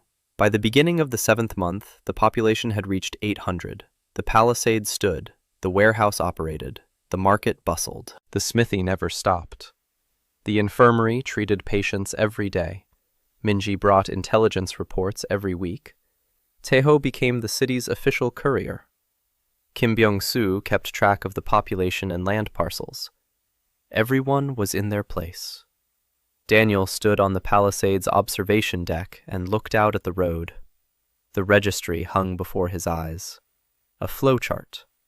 The yellow lines of trade routes flowed through the city like warm blood. Population, income, growth. Everything was on the rise. And at the bottom of the panel, a line he hadn't opened yet was blinking. The former city governor. He looked at it every evening, and every evening decided it wasn't the right time. Too much work, too many things to do. But the line kept flashing, patiently, as if it were waiting. Daniel built a wooden palisade around the city, hiring a professional contractor, Hana Sun, the head of the Masons Guild. He included the name of her late husband in the construction estimate, and Hana decided to stay in Cheongju forever. The population reached 800 people. In the registry, an unsolved entry about the former city governor flashes. The 8th month. Autumn. The leaves on the hills across the river had turned yellow, and the air was as clear as glass. Caravans were coming thick and fast. Merchants were rushing to finish the season before winter, and the route through Cheongju was operating at full capacity. 12 convoys a week. Some traveled in groups. The warehouse was packed, and Daniel had added a 3rd wing. Hana grumbled that he was building faster than she could keep track, but her hands didn't stop. The treasury had surpassed 500 silver coins. Daniel looked at the figure and opened an old document containing a century-old decree. 500 silver coins a year. The minimum trade volume required to restore the status of a border trading post. He had met the requirement in 8 months. Now he had to submit a petition to the capital, an official one, with a seal. with evidence, with figures. Daniel sat down at the table and wrote for 3 days. It wasn't just a report. It was a document that had to pass through the hands of a dozen ministry officials and survive. Every figure verified, every fact documented. Trade volume, population, infrastructure, trade agreements, list of regular merchants, route map. Daniel knew the bureaucracy. He had spent 7 years at City Hall and knew that a document that couldn't be challenged moved faster than one that could. So he made the petition so flawless that any official looking at it would see only one thing: a city that functions and is asking for what it is entitled to by law. Tejo took the petition to the capital. The journey took 10 days one way. The response might come in a month, or in 2, or never. Bureaucracy takes its time, but the petition had been sent, and that was the beginning. While Daniel waited for a reply from the capital, autumn brought an unexpected guest. One morning, a carriage pulled up to the eastern gate. Not a merchant's cart, a real carriage, lacquered, with a coat of arms on the door. The coat of arms of the Imperial Ministry of the Interior. A woman stepped out of the carriage, 30 years old, straight back, impeccable hairstyle. Cold eyes the color of a winter sky. Her clothes were simple, but made of fabric that cost more than Daniel's entire wardrobe. In her hands, a folder of documents. She approached Namdon Chol, who was standing at the gate, and introduced herself. Clarissa Morgan, Imperial Inspector Supervisor. She had arrived by order of the ministry to inspect the new trade route through Cheonggu. Duration of stay: 1 year. Nam Dong-chul turned pale and ran after Daniel. Daniel stepped out to the gate and saw a woman looking at his city with the expression of a surgeon assessing a patient before surgery. He understood immediately. This was no coincidence. The petition hadn't even reached the capital yet, and the inspector was already here. So someone in the ministry had found out about Cheonggu earlier, perhaps through Juan's complaint, perhaps through other channels, and whoever sent not a response to the petition, but an inspector. Clarissa Morgan. Daniel studied her as she walked from the carriage. A military gait, perfect posture, an emotionless face. This was no minor official sent just for show. This was a professional. He invited her to the tavern, offered her tea. She refused. She said she wanted to begin the inspection immediately. Documents, financial statements, land records, building permits, trade agreements, everything. Daniel nodded and led her into his office. He opened a drawer and laid all the documents on the table: ledgers, contracts, receipts, estimates, petitions. He had kept meticulous records from day one. Double-entry bookkeeping. Every penny recorded. Every transaction documented. Clarissa sat down at the desk and began to read. She read for 6 hours, without looking up, without asking questions, without drinking water, without eating. She just read. Daniel went about his usual business.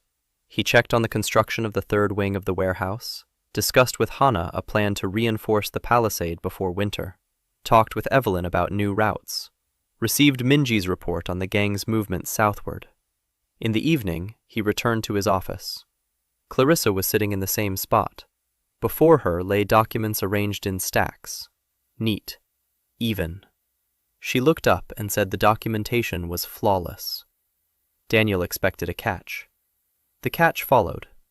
Clarissa said that was precisely why she found it interesting. In 10 years of work, she hadn't seen a single provincial governor who kept double books. This method is used in the capital's trading houses, and even then, not all of them. Where did a graduate with the worst grades in his class get it from? Daniel didn't bat an eye. He replied that he'd taught himself. Clarissa looked at him and said nothing. She didn't believe him. but she didn't press the issue. It wasn't time yet. She was the type to wait. Clarissa began her inspection the next morning. She methodically walked through the city. Every building, every street, every market stall. She spoke with merchants, with artisans, with residents. She wrote everything down in a thick notebook in impeccable handwriting. Daniel didn't interfere, didn't follow her, didn't try to control what she saw. Openness was his only strategy. If there were problems in the city, Clarissa would find them. If he tried to hide the problems, she would find that too and figure out why they were being hidden. Better to show everything as it was. On the third day, Clarissa found a mistake. The construction estimate for the front garden. Daniel had recorded the cost of the lumber at the price quoted by the supplier, but Clarissa checked market prices and discovered that the supplier had overcharged by 15%. The difference was 21 silver coins. She came to Daniel with that figure. Her face was inscrutable. She asked if he knew about the markup. Daniel replied that he didn't.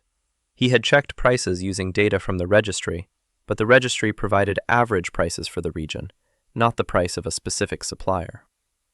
Clarissa was silent. She didn't believe him, and she didn't disbelieve him. She made a note of it. Daniel realized at that moment that Clarissa was dangerous. Not because she was an enemy, but because she was a professional. She would find every loophole, every discrepancy, every little detail. And if something serious turned up among those details, she wouldn't spare him. He decided to take a different approach. The next morning, he went to Clarissa and offered her a partnership. Not friendship, cooperation. He said the city was growing fast and that mistakes were inevitable. Her job was to find the mistakes. His job was to fix them. They could work against each other or together. The outcome for the city would be different. Clarissa raised an eyebrow. For the first time in 4 days, something other than cold indifference appeared on her face. She asked what exactly he was proposing. Daniel said that every issue she found, he would include in the correction plan. Every correction would be documented. Every document would be available to her. She could check his work in real time rather than after the fact. Clarissa looked at him with that long, appraising gaze that Daniel had already seen in Evelyn and Hannah. The look of someone recalibrating their worldview. She said she would think about it. A day later, she came back with a list of comments. 12 points. Overpricing of timber. Lack of written permission to extract stone from an abandoned quarry. Unregistered land status of new residents. Non-standard lease agreements, and so on. Daniel took the sheet and got to work. Within a week, he had corrected 8 of the 12 points. The remaining 4 required time or resources that weren't available yet. He drew up a corrective action plan with deadlines and placed it on Clarissa's desk. She read it. For the first time in a week, her mouth twitched. Not a smile, the hint of a smile. She said that in 10 years on the job, he was the first governor who didn't yell at the auditor, but actually addressed the issues. Daniel replied that yelling at someone who is doing their job is a sign of a fool. Clarissa looked at him for a long time. Then she nodded and went back to her notebook. Something shifted between them. Not trust, it was far from trust, but professional respect. Subtle, fragile, enough. Autumn continued. The city was alive. The population had surpassed 1,000, a figure Daniel wrote down and underlined twice. 1,000 people. In 8 months, the city had more than doubled in size. Every new resident meant more working hands. Every pair of working hands meant a new home. Every new home meant a tax. Every tax was a penny in the treasury. The wheel turned and picked up speed. By the end of autumn, the treasury had reached 600 silver coins. Daniel began designing a bank. Not a building with a safe, A real bank, with letters of credit, with deposits, with insurance. Concepts that didn't exist in this world. He drew up plans late into the night. Sora brought him tea. Minji brought news. Hana brought questions about the construction. Evelyn brought turnover figures. Clarissa brought comments. 5 women, each with her own language and her own truth. Sometimes they would cross paths in his office and look at each other with an expression Daniel couldn't read. He honestly didn't understand what the problem was. Each was doing her own thing. Each was essential to the city. He thought of each with respect and didn't understand why Minji snorted when she saw Sora, or why Evelyn grew cold when Clarissa entered. Kim Byung-soo once looked at him with an expression that was somewhere between pity and amusement. The village head said nothing, but his eyes spoke volumes. City governor, you built a city in 6 months, yet you don't understand the simplest of things. Daniel didn't get it. He went back to the bank's blueprints. Daniel sent a petition to the capital, requesting the restoration of the border trading post status. Imperial Auditor Clarissa Morgan arrived for inspect and began finding errors. Daniel turned the audit into a collaboration, accepting and correcting all the comments. The population had reached 1,000 people. The treasury held 600 silver coins. The 9th month, the first frosts. Daniel opened the bank. Not a stone building with columns, a room in the town hall with an iron safe forged by Yoon So-gil and a counter behind which sat a former accountant from Gyeongju hired by Evelyn. The bank operated simply. A merchant leaves money for safekeeping and receives a receipt. The receipt can be presented in Cheongju to get the money back minus 1%. The receipt can be given to another merchant who will receive the amount in place of the first. A letter of credit. A concept that didn't exist in this world. For the first 3 days, no one came. The merchants didn't understand why they should leave their money with a stranger. They had spent their whole lives hauling silver in sacks under their carts. On the 4th day, Evelyn came. She placed 50 silver coins on the counter and received a receipt. Then she went out and showed the receipt to a merchant from Sogyeon with whom she was negotiating. She told him he could collect the money in Cheonggu any day by presenting the paper. No need to carry silver on roads where robbers lurk. There's no need to hire guards for a sack of coins. The paper weighs less than a coin and is worth just as much. The merchant from Sogyeon looked at the receipt as if it were magic. Then he calculated in his head how much he spent on guards for each caravan. Then he deposited his 30 silver coins in the bank. By the end of the week, the bank had accepted 200 silver deposits. By the end of the month, 600. Daniel didn't touch that money. It lay in the vault and was sacred. Trust in a bank is built over years, but can be destroyed by a single unpaid coin. But the very existence of the bank was changing the city's economy. Merchants who had previously passed through in transit were now staying longer. They needed to draw up a receipt, check an account, send a letter. Every day's delay meant a night at the tavern, lunch at the market, horseshoes at the blacksmith's. Money that stayed in town. Clarissa watched the bank with an interest she couldn't hide. She jotted down the mechanics of the credit letters in her notebook, page after page. On the 3rd day, she came to Daniel and asked the question he had been waiting for. She asked how he knew about a system that didn't exist anywhere in the empire. Daniel replied that he had invented it himself. Clarissa looked at him. She didn't believe him, but she couldn't prove otherwise. She wrote it down and left. Daniel knew that sooner or later his knowledge would become a problem. A man who knows too much raises questions. But there was no choice. The city needed tools that this world had not yet created. He could remain silent and watch as people suffered. Or he could give them what worked, and hope that the questions would come later than the results. The 10th month. Winter had returned. But this winter was different. The palisades stood, supplies were gathered, the warehouse was full, the bank was operating, the tavern was heated, the forge never went cold. The infirmary took in the sick. The city entered winter like a man who had put on a warm coat, not like a vagrant under the open sky. The population was 1,200. Daniel reread the number and fell into thought. A year ago, 412. A threefold increase. That's fast. Too fast for a world where cities grow over decades. Decades. Sooner or later, someone would notice. Someone had already noticed. In the middle of winter, a letter arrived from the capital.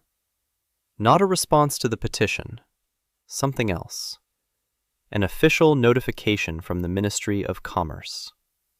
The Cho Trading House had filed a request to audit commercial operations in Cheonggu. The grounds? Suspicion of violating the salt on salt. Daniel read the letter and set it on the table. The Cho Trading House. One of the empire's 3 great merchant families. It controls salt and spices.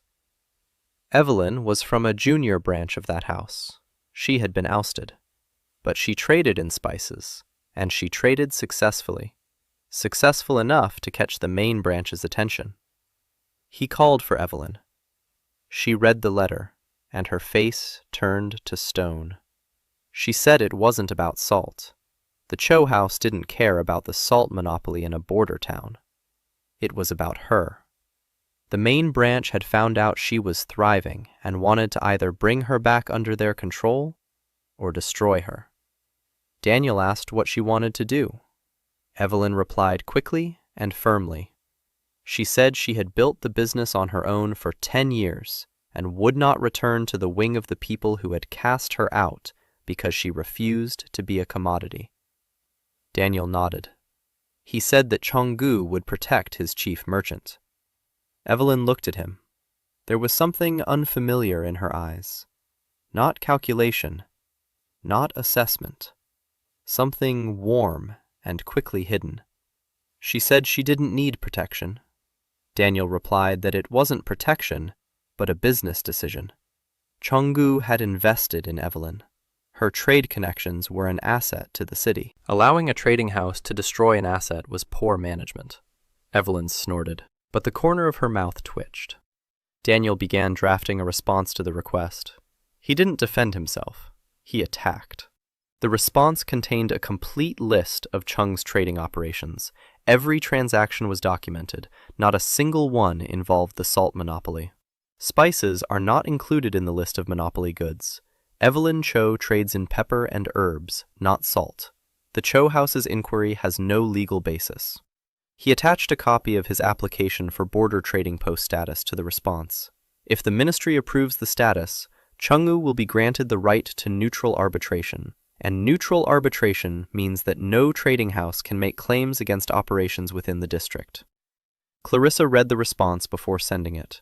She ran her finger along the lines and paused at the last paragraph. Then she looked up. She said it was beautiful. The application for status and the response to the Cho House's request are linked.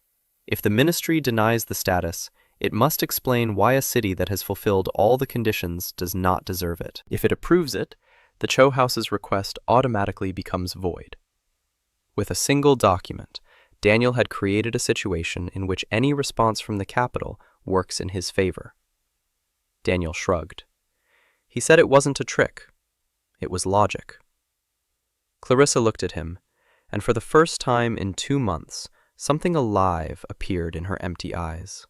Something resembling interest. Not in his documents, but in him personally. She asked who he really was. Not a graduate with poor grades. Not a provincial bureaucrat. Who? Daniel replied that he was the governor of Cheonggu. Nothing more. Clarissa didn't press him. She returned the document and said she had no objections. The letter was sent to the capital. Daniel didn't know when the reply would come, or what it would be, but the city wasn't waiting. The city was being built. Daniel opened a bank with a bot of credit letters that was revolutionary for this world. The Cho Trading House submitted a request to audit Chungu's trade operations, targeting Evelyn. Daniel linked the response to the request with a petition for the status of a border trading post, creating a legal trap in which any decision from the capital would work in his favor. Clarissa began to suspect that Daniel was not who he claims to be. The 11th month, midwinter, the shortest days. The city lived to a rhythm that Daniel was getting to know. The rhythm of a functioning system. Not perfect, creaking at the seams, but working. Every morning the market opened. Every evening the tavern filled up. The smithy clanged from dawn to dusk. The bank accepted deposits. The infirmary treated the sick. The guards patrolled. Convoys traveled to the highway and back. Daniel stood at the center and coordinated. In the morning, finances with Evelyn. In the afternoon, construction with Hana. After lunch, intelligence with Minji. In the evening, medicine with Sora. At night, paperwork with Clarissa. 5 areas, 5 women. Each one essential. This month, Daniel began building a post office. The building was next to the gate, an office with a window facing the street. Inside, shelves for letters and packages. Outside, a hitching post for changing horses. The idea was simple. Merchants passing through Chengdu carried not only goods, but also information. Letters, orders, contracts. If Chengdu became a postal hub between the 3 borders, anyone wanting to send a letter to Sogyong or Manhwa would have to do so through the city. Information binds people more tightly than money. Construction was moving quickly. Hana knew her business. Her craftsmen worked in unison and in silence. Daniel interfered with the construction less and less. Hana didn't need instructions. She needed accurate blueprints and timely payment. Daniel provided both. While the post station was being built, Minji brought news that changed everything. She returned from the southern trail, dirty and frozen. Her face was serious. She said that Huang Yite was gathering people, not bandits, officials. He was writing letters to the capital, many letters. Minji intercepted one. She handed it to Daniel. The letter was addressed to the Deputy Minister of the Interior. In it, Huang accused Daniel of illegally expanding his authority, unauthorized construction of walls, creating financial instruments without permission, attracting foreign merchants in circumvention of imperial agreements. Every point was written competently, and each contained a grain of truth. Daniel had indeed built without permission from the capital. He had indeed established a bank without a license. He had indeed attracted merchants from Sogyon and Manhwa who were formerly citizens of hostile states. Within the letter of the law, Huan was right.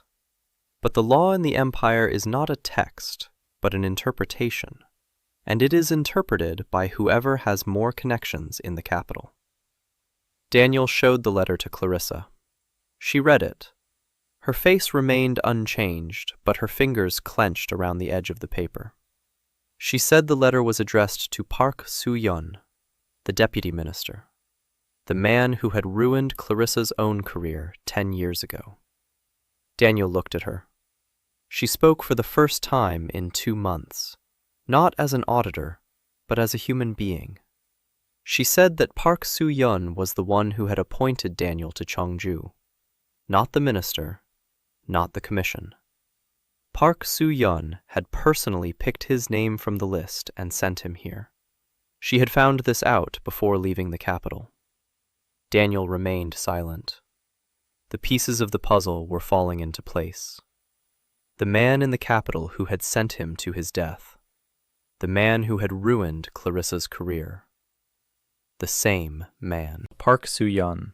He asked Clarissa why Park Soo-yeon had sent her specifically to Cheonggu. Clarissa replied in a steady voice. She said she had been sent to find a reason to shut down the city. A report proving that Cheonggu was breaking the law. An auditor's signature on such a report is a death sentence for any governor. Park Soo-yeon had counted on Clarissa, who hated bureaucrats, to happily destroy yet another one. Daniel asked what would happen now. Clarissa was silent for a long time. Then she said that for 2 months she had been looking for a reason to write such a report. She searched honestly and thoroughly. She checked every document, every figure, every contract, and she found nothing worthy of destruction. The city is functioning. People are living better than a year ago. The finances are transparent. There are mistakes, but they are being corrected. This isn't a crime. It's governance. The first honest governance she'd seen in 10 years. She said she wouldn't write the report Park Soo-yeon wanted, but she warned him. Park Soo-yeon wouldn't stop.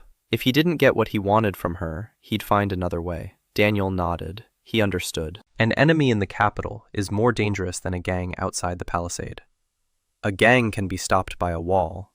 An official can only be stopped by other officials, or by something greater than officials. He began preparing a major trade convention. The idea had been brewing for a long time, ever since the day he saw 3 colored lines on the trade flow map converging at a single point. 3 borders, 3 states, 3 trade routes. If he could gather delegations from all 3 around a single table and sign trade agreements, Cheonggu would cease to be just a small town on the map. It would become a diplomatic hub. And a diplomatic hub isn't shut down by an order from a deputy minister. The preparations took the rest of the winter. Daniel wrote the invitations. Evelyn tapped into her contacts among the imperial merchants. Minji set out with messages for the trade elders of Sogyeon via secret trails. Taeho delivered the invitations to Manhwa via the official route. That left Taebaek, the nomadic Khanate, the most difficult partner. They did not trust the empire and did not sit at tables. Daniel did not know how to reach them. The answer came on its own. As winter was ending, a detachment of 8 horsemen rode up to the gates of Cheonggu.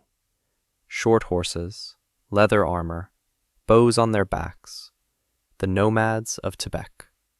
A woman rode at the front, 24 years old, tall for a woman, high cheekbones, a dark braid down to her waist, eyes bright as fire, a knife at her belt.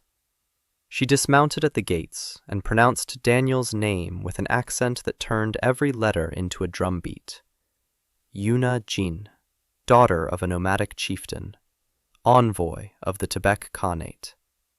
She said her people had heard of the city at the crossroads where trade was conducted fairly. The chieftain had sent her to look and decide, to trade or to fight. Daniel invited her to the tavern. Yuna entered and took up half the room, not in size, but in presence. She moved like a person accustomed to open spaces, and the stone walls irritated her. She ate with her hands. She spoke loudly. She laughed so hard that the glasses clinked. The merchants in the tavern froze. Daniel sat across from her and didn't blink. He asked what her people needed. Yuna answered bluntly. The Taebaek Khanate is dying. The empire has closed the trade routes. The nomads cannot sell their wool and horses. They cannot buy grain and iron. The children are starving. The elderly are freezing.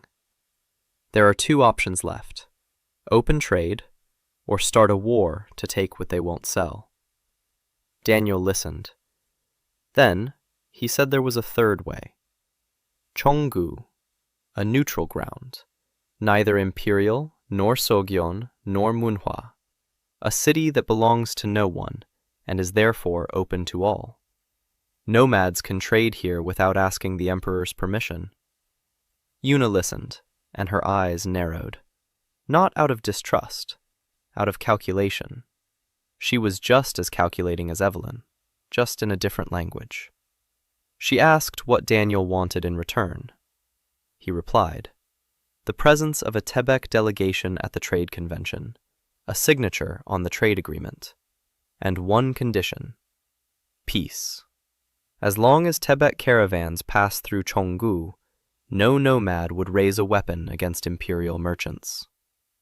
Yuna was silent. Then she said she would convey the message to the chieftain. She left at dawn. Daniel watched as the 8 horsemen disappeared over the hills. He didn't know if she would return. but he knew that for the first time in years, someone had offered the nomads an alternative to war. And if Yuna was smart, and she was smart, she would return. Daniel built a post station. Clarissa revealed that one man had sent them both to Cheonggu, Deputy Minister Park Soo-yeon. She refused to write a damning report. Daniel began preparations for a major trade. The envoy of the Tabaek Khanate, Yuna Jing, arrived with an offer of trade or war, and left with a third option. The 12th month, the end of winter. The strongest blizzard in 20 years struck the region overnight. The snow fell in sheets. The wind howled so fiercely that the fence creaked on its posts. Visibility was 0. The temperature dropped so low that the water in the well froze over. Daniel woke to a knock on the door. It was Nam Dong-chol. His face was red from the cold. He reported that 4 caravans were stuck on the approach to the bridge.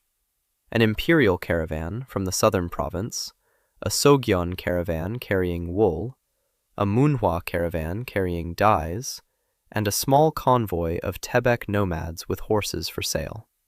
All 4 had stopped at the bridge and couldn't move any further. Snow had blocked the road. The horses were stuck up to their chests. The people were freezing. Daniel got dressed and went out into the blizzard. Minji was already at the gate. She said the caravans were lined up on both sides of the bridge and that there had already been a skirmish between the nomads and the imperial caravan.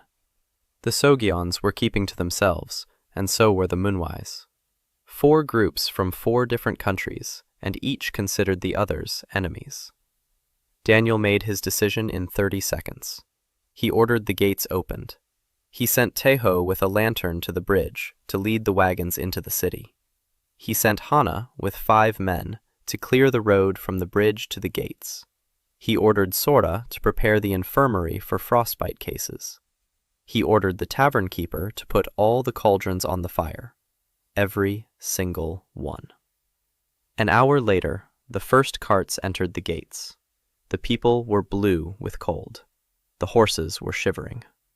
Daniel stood at the gates and directed each cart personally. The imperial caravan to the stables by the tavern. The Sogyeon caravan to the warehouse. The Manhwa caravan to the bathhouse. He directed the Tabaek nomads to the large barn on the east side, where there was enough room for their horses. All 4 groups were settled, separated, each in its own territory. No clashes. The people warmed up, ate, fell asleep. The blizzard didn't let up for 3 days. For 3 days, 4 caravans from 4 hostile countries sat in the same city. Daniel hadn't slept for almost the entire time. He walked among the groups. He spoke with each leader, learned their names, asked about their goods, listened. On the 2nd day, he did what he had planned from the very beginning. He opened the large hall of the new town hall, the building that Kana had finished constructing 2 weeks earlier. Spacious, with a hearth in the center, with long oak tables. He ordered the tavern to feed everyone, at the city's expense, for free. 4 groups of merchants entered the hall and sat in different corners. The Imperials to the south, the Sogyeons to the north, the Manhwa to the west, the nomads to the east.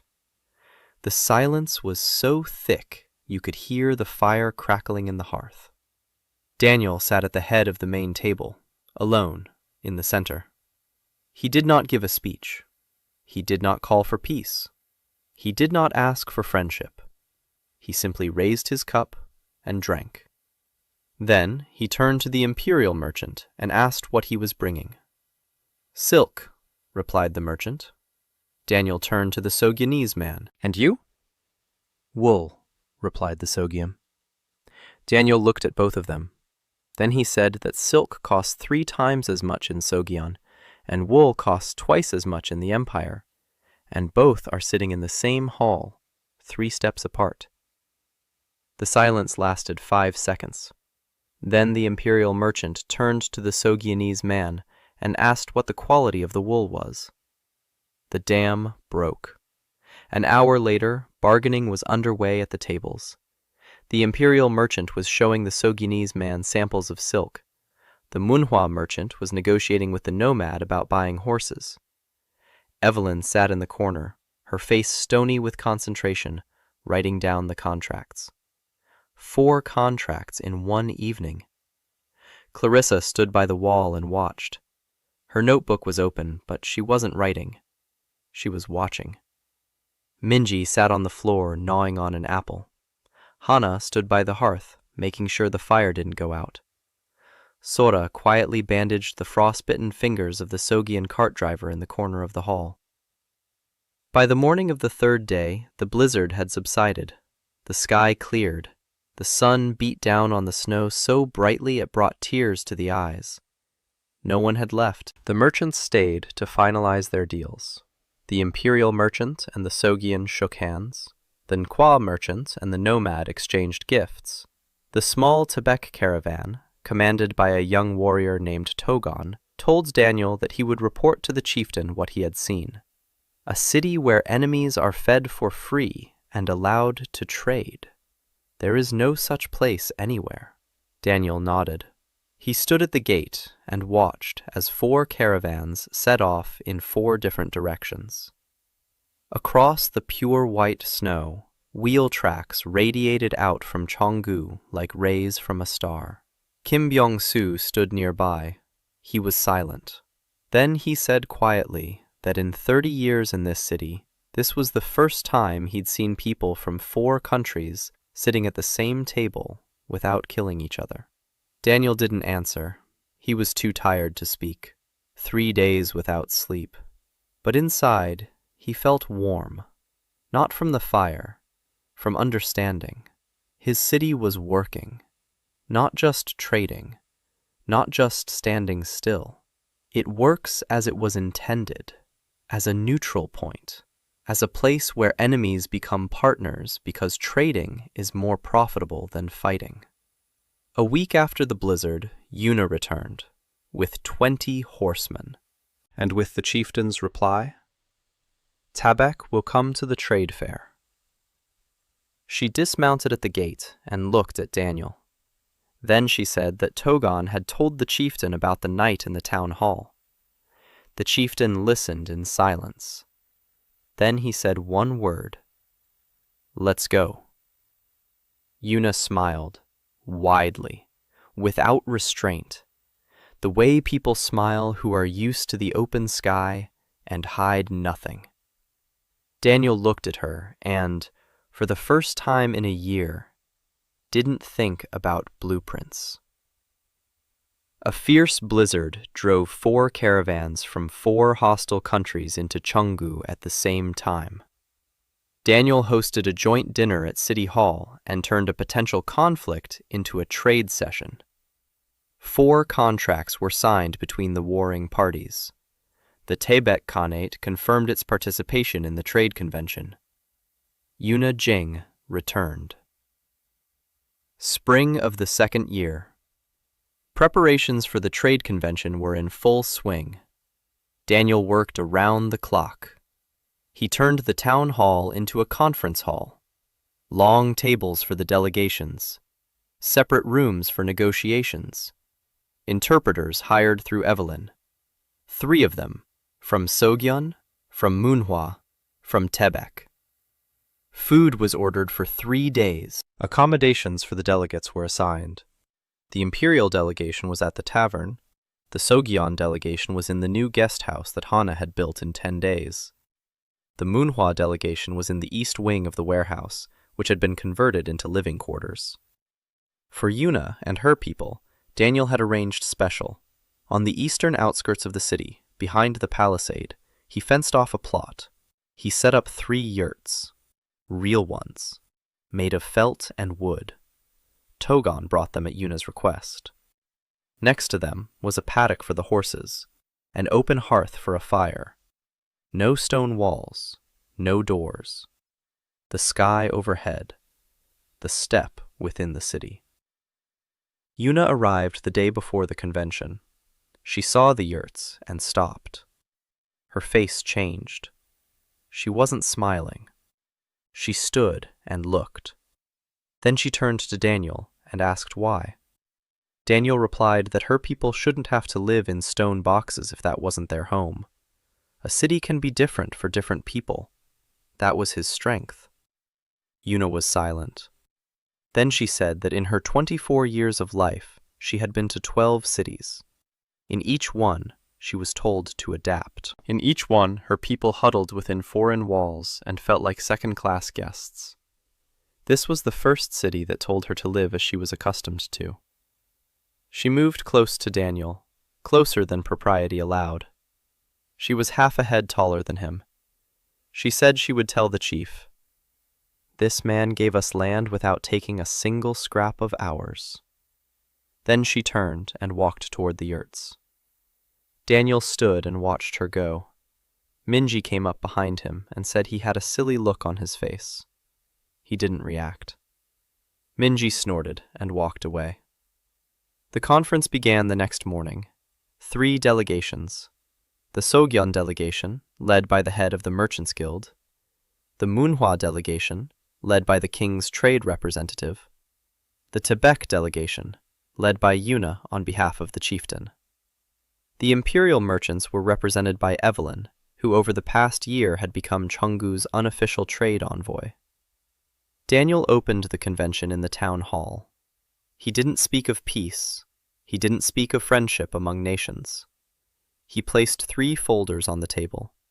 Each contained figures, the losses each side had suffered from closed borders over the past 3 years. Sojong had lost access to imperial silk and iron. Manhwa had lost its market for dyes. Tebek had lost everything. Then he placed a 4th folder on the table, a forecast. What would happen if the borders opened through Cheonggu? Figures on trade growth, price drop figures, job creation figures. Concrete, verifiable, with sources. The delegations read, in silence. The numbers spoke louder than any speech. The negotiations lasted 2 days. Daniel sat at the head of the table and coordinated. The Sojong people wanted guarantees that imperial goods would not be sold at dumping prices. Daniel proposed minimum price thresholds set by a joint commission. The Manhwans wanted exclusive rights to sell dyes. Daniel proposed volume quotas with annual reviews. Tebek wanted the right to trade horses duty-free. Daniel proposed a reduced duty for 3 years, followed by standardization. Every compromise was carefully calibrated. Every concession was balanced. Daniel did what he did best. He found the point where all parties received enough to agree, but not enough to relax. The planner's golden mean. On the evening of the 2nd day, when the main agreements had been finalized, the town hall doors swung open. A man entered whom Daniel had not invited. Governor Hwang Gi-tae. With him were 20 soldiers, and a scroll bearing the imperial seal. Hwang entered the hall with the smile of a victor. He unrolled the scroll and read aloud. A decree from Deputy Minister Park Soo-yeon. Governor Cheonggu Daniel Anderson is removed from office for abuse of power. All trade agreements concluded in his name are null and void. The city is placed under the temporary administration of Governor Hwang Ju until the arrival of the new appointee. Silence. The delegations froze. The Sojong elder placed his hand on his sword. Yuna stood up. Her eyes were burning. Daniel didn't move. He sat at the end of the table and looked at Hwang. Calmly, without fear, without surprise. He had been expecting this. Not this exact moment, but something like this. Park Soo-yeon could not allow Cheong to become what he was becoming. Too dangerous for a man who had built his career on control. Daniel stood up. Slowly. He did not argue with the decree. He did not shout about injustice. He turned to the 3 delegations and asked one thing. He asked if they were willing to trade through Cheong if Hwang Gi-tae ruled the city. The Sogyong official answered first. No. Hwangju is an imperial city. Sogyong will not trade through an imperial official. The representative from Manhwa said the same thing. Yuna said that if Daniel left, Taebek would leave too, and then only war would remain. 3 delegations, 3 refusals. Hwang stood and listened as his victory turned into a diplomatic disaster. If he enforced the decree, the 3 states would leave Cheonggu. The trade agreements would collapse. Hwan would be to blame. Not Park Soo-yeon, who sits in the capital. Hwan, standing in the hall with the decree in his hands. Daniel took a document out of the folder, the second scroll. He had been preparing it for 2 months. An official petition from the 3 foreign delegations to the emperor personally, not to the ministry, to the emperor, with a request to keep Daniel as the governor of Cheonggu, because only in his city are they willing to conduct business. There are 3 signatures on the petition, from Sogyong, from Manhwa, from Taebek. 3 states are asking the emperor to keep a single official. This is not a complaint. It is a diplomatic precedent. Removing Daniel now would mean insulting 3 foreign delegations at once. Hwang Gi-tae turned pale. He understood. Park Soo-yeon's decree was signed by the deputy minister. The petition is addressed to the emperor.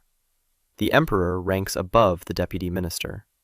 If the petition reaches the throne, Park Soo-yeon will find himself in the position of a man who provoked an international scandal for the sake of personal revenge. Hwang looked at the scroll in his hands, then at Daniel, then at the 3 delegations who were staring at him silently and unkindly. He rolled up the scroll. He said there had been a misunderstanding, that he would convey the situation to the capital for review. He turned and walked out. 20 soldiers followed him. The hall remained silent for another 10 seconds. Then Yuna laughed, loudly, at the top of her lungs. The Sogyeon elder smiled. The Manhwa representative poured himself some wine. The conference continued. The agreements were signed by evening. 3 documents: trade quotas, price thresholds, routes, neutral arbitration in Cheongju, all sealed with the seals of the 3 states. Daniel affixed his seal last, the seal he had carved himself from a piece of wood during the first month.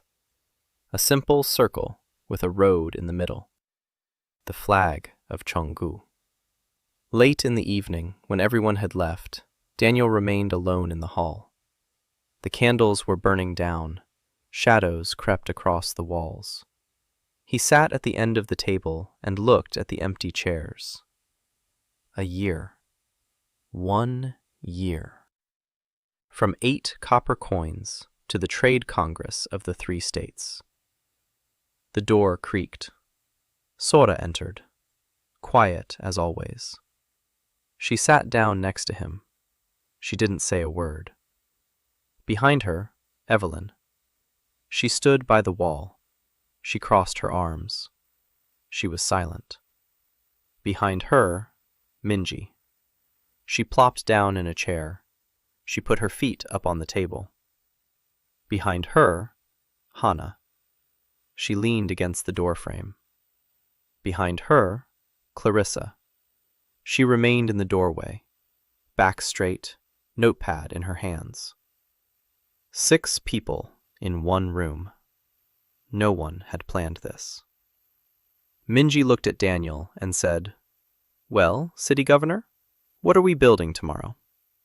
Daniel opened the register. A new blueprint was flashing on the map of Cheonggu, the city cathedral, capital level. The trade convention had taken place. Daniel built a step quarter with yurts for the Taebek delegation. Hwang Gi-tae arrived with a decree to remove Daniel, but 3 foreign delegations signed a petition to the emperor asking for his retention, turning the attempt at removal into a diplomatic crisis for Park Soo-yeon. Trade agreements were signed. A year has passed since the trade convention, the second year of Daniel Anderson's governorship. Cheonggu has become unrecognizable. The population is 8,200 people. Stone walls have replaced the wooden palisade. Hana oversaw the construction of the stone fence for 7 months, double gates to the west and east, watchtowers every 100 paces, a dry moat lined with stone. Inside the walls, the city breathed like a living organism. The main street from the western gate to the eastern gate is paved with stone. Houses on both sides, 2-story, with tiled roofs, with signs, a tailor, an apothecary, a bookstore, a jeweler, a tea house, a pastry shop. 2 years ago, there wasn't even a sidewalk here. The exchange stood in the main square, a stone building with a high ceiling. Inside, a board with prices updated every day. Silk, wool, salt, iron, horses, dyes, spices. Merchants from all over the region came to check Cheng's prices before making deals in other cities. Cheng's prices became the standard, because they were fair, because they were backed by a neutral arbitration body. The bank grew from a single room into a separate building. Cheonggu's letters of credit were accepted in 4 countries. An insurance office opened nearby. Caravans insured in Cheonggu paid less for security because they received compensation in the event of a robbery. Merchants who used to lose everything from a single attack now lost only time. Guild houses stood along the southern wall. Blacksmiths, bricklayers, carpenters, weavers, leather workers. Each guild with its own charter, with its own rules, with its own pride. Yun So-gil became the head of the Blacksmiths Guild, and his workshop trained 6 apprentices. Sora's clinic had grown into a 20-bed hospital, 3 assistants. The herb garden had tripled in size. Sora taught students from neighboring villages. Her treatment methods were the best in the region, and patients came from other cities. She still spoke little. She still brought Daniel a decoction every evening. But her eyes had changed. They no longer held the emptiness of a survivor. They held the calm of a person who had found their place. Minji became the head of Cheongju's intelligence service. She had an office in City Hall, with a secret exit, just as she liked, and with a nameplate on the door. Minji Park, head of intelligence and trade logistics. Daniel had ordered the nameplate from a jeweler, bronze, engraved. When Minji saw it, she stood in front of the door for 3 hours. No one approached. Everyone knew it was forbidden. Then she came out and told Daniel he was an idiot, and she went to make him tea. From then on, she made him tea every morning, and every morning's tea was disgusting because Minji couldn't cook. Daniel drank every cup to the dregs. Evelyn built a trading empire centered in Cheonggu. 5 regular routes, 12 partners, her own warehouse, her own clerks. The Cho family tried to pressure her twice. Both times they backed down, because touching Evelyn meant touching Cheonggu, and touching Cheonggu meant losing access to the only neutral trading hub in the region. Daniel did for her what he promised, a separate warehouse with an insurance policy covering all her goods. Not a gift for the city's first client. Evelyn signed the contract and came to the warehouse alone that night. She sat on sacks of spices in the dark and cried. For the first time in 10 years, she had a guarantee that her business wouldn't be taken away. No one found out about it, except Minji, who was watching everyone out of habit. Minji didn't say a word, not even to Daniel. Hana finished building the stone walls and began designing an aqueduct, a water supply from a mountain spring 4 hours' journey away. Daniel drew up the plans while Hana checked every calculation. They worked together every evening, hunched over the drawings. Sometimes their hands touched over the paper. Neither pulled away. Hana still didn't talk about feelings.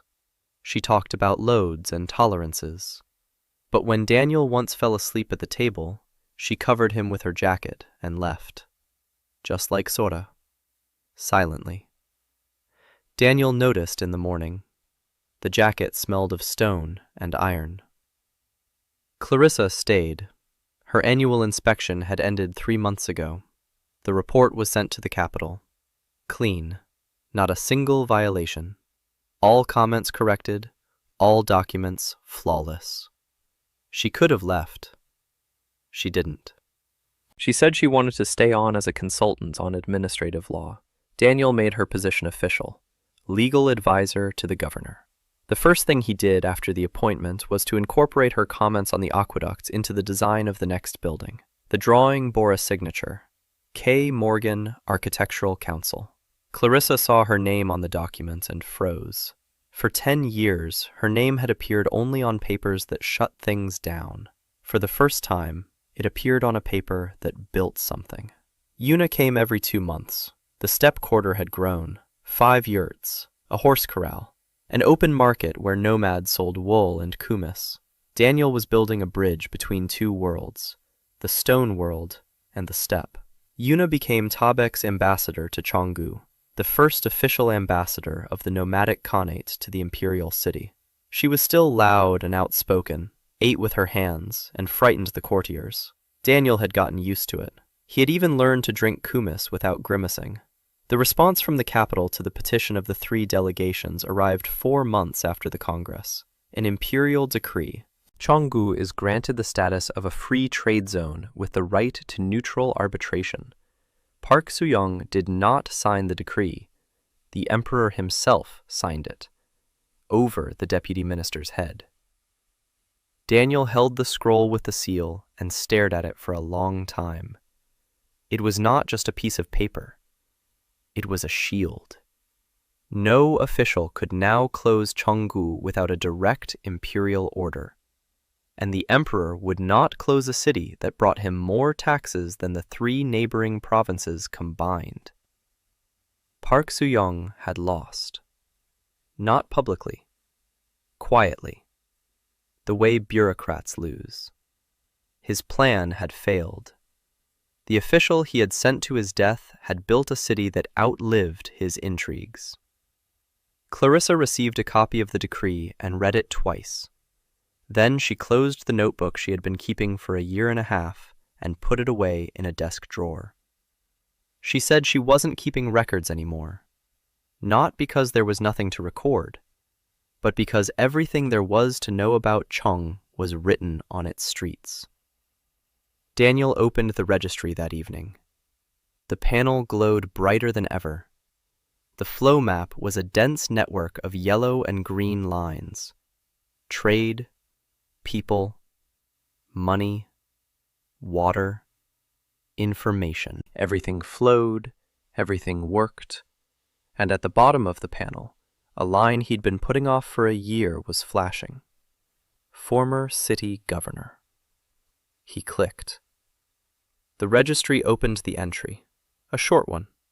Name, Jung Moo-hyun, appointed governor of Cheonggu 47 years ago.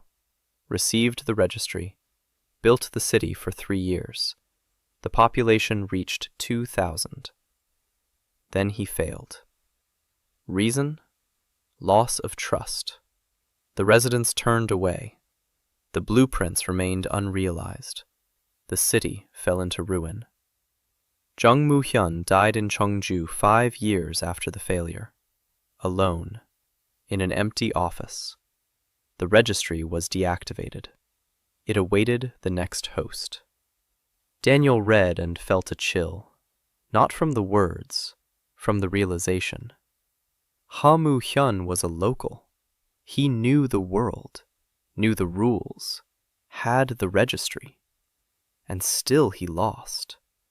Because cities aren't built by blueprints. Cities are built by people. And if people don't believe, even the most precise plans remain lines on paper. Daniel closed the file and went out onto the town hall roof. Night. Stars. Below, the city. His city. Lights in the windows, smoke from the chimneys, voices, laughter from the tavern, the sound of a hammer from the smithy. Yoon Sogol was working late. A light in the infirmary.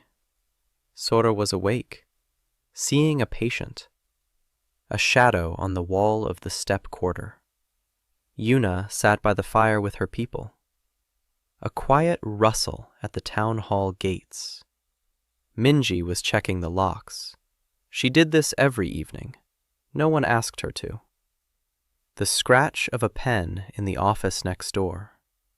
Clarissa was writing, not a report, a draft of the new commercial code. Heavy footsteps downstairs. Hana was walking home from the construction site. Kim Byung-soo stood by the well, talking to one of the new residents. 20 years ago, he had met the first governor at those gates. 19 governors had come and gone since then, and all of them had left. The 20th remained. Daniel watched it all and thought of Jung Moo-hyun, of the man who had sat in this very spot 40 years ago and seen the same stars, who had had the same tools, and lost. The difference between them wasn't in the registry, not in the blueprints, not in knowledge from another world.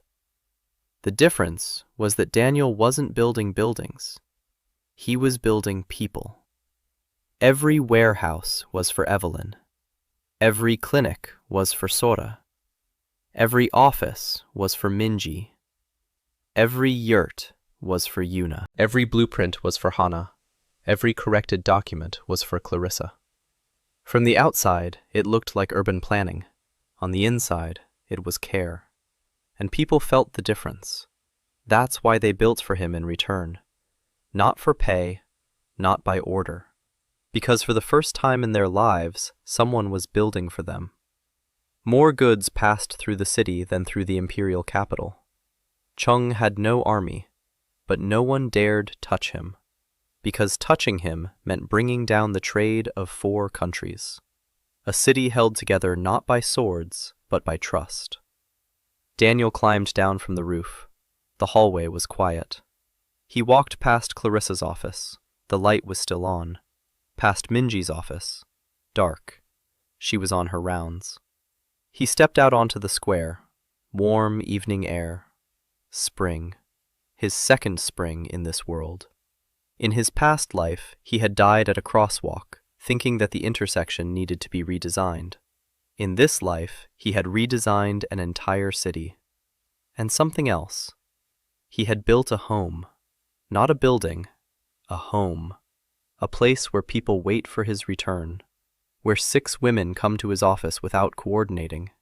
Where the village elder smiles for the first time in 30 years. Where the blacksmith works late, not because he has to, but because he wants to. Where the thief brews tea.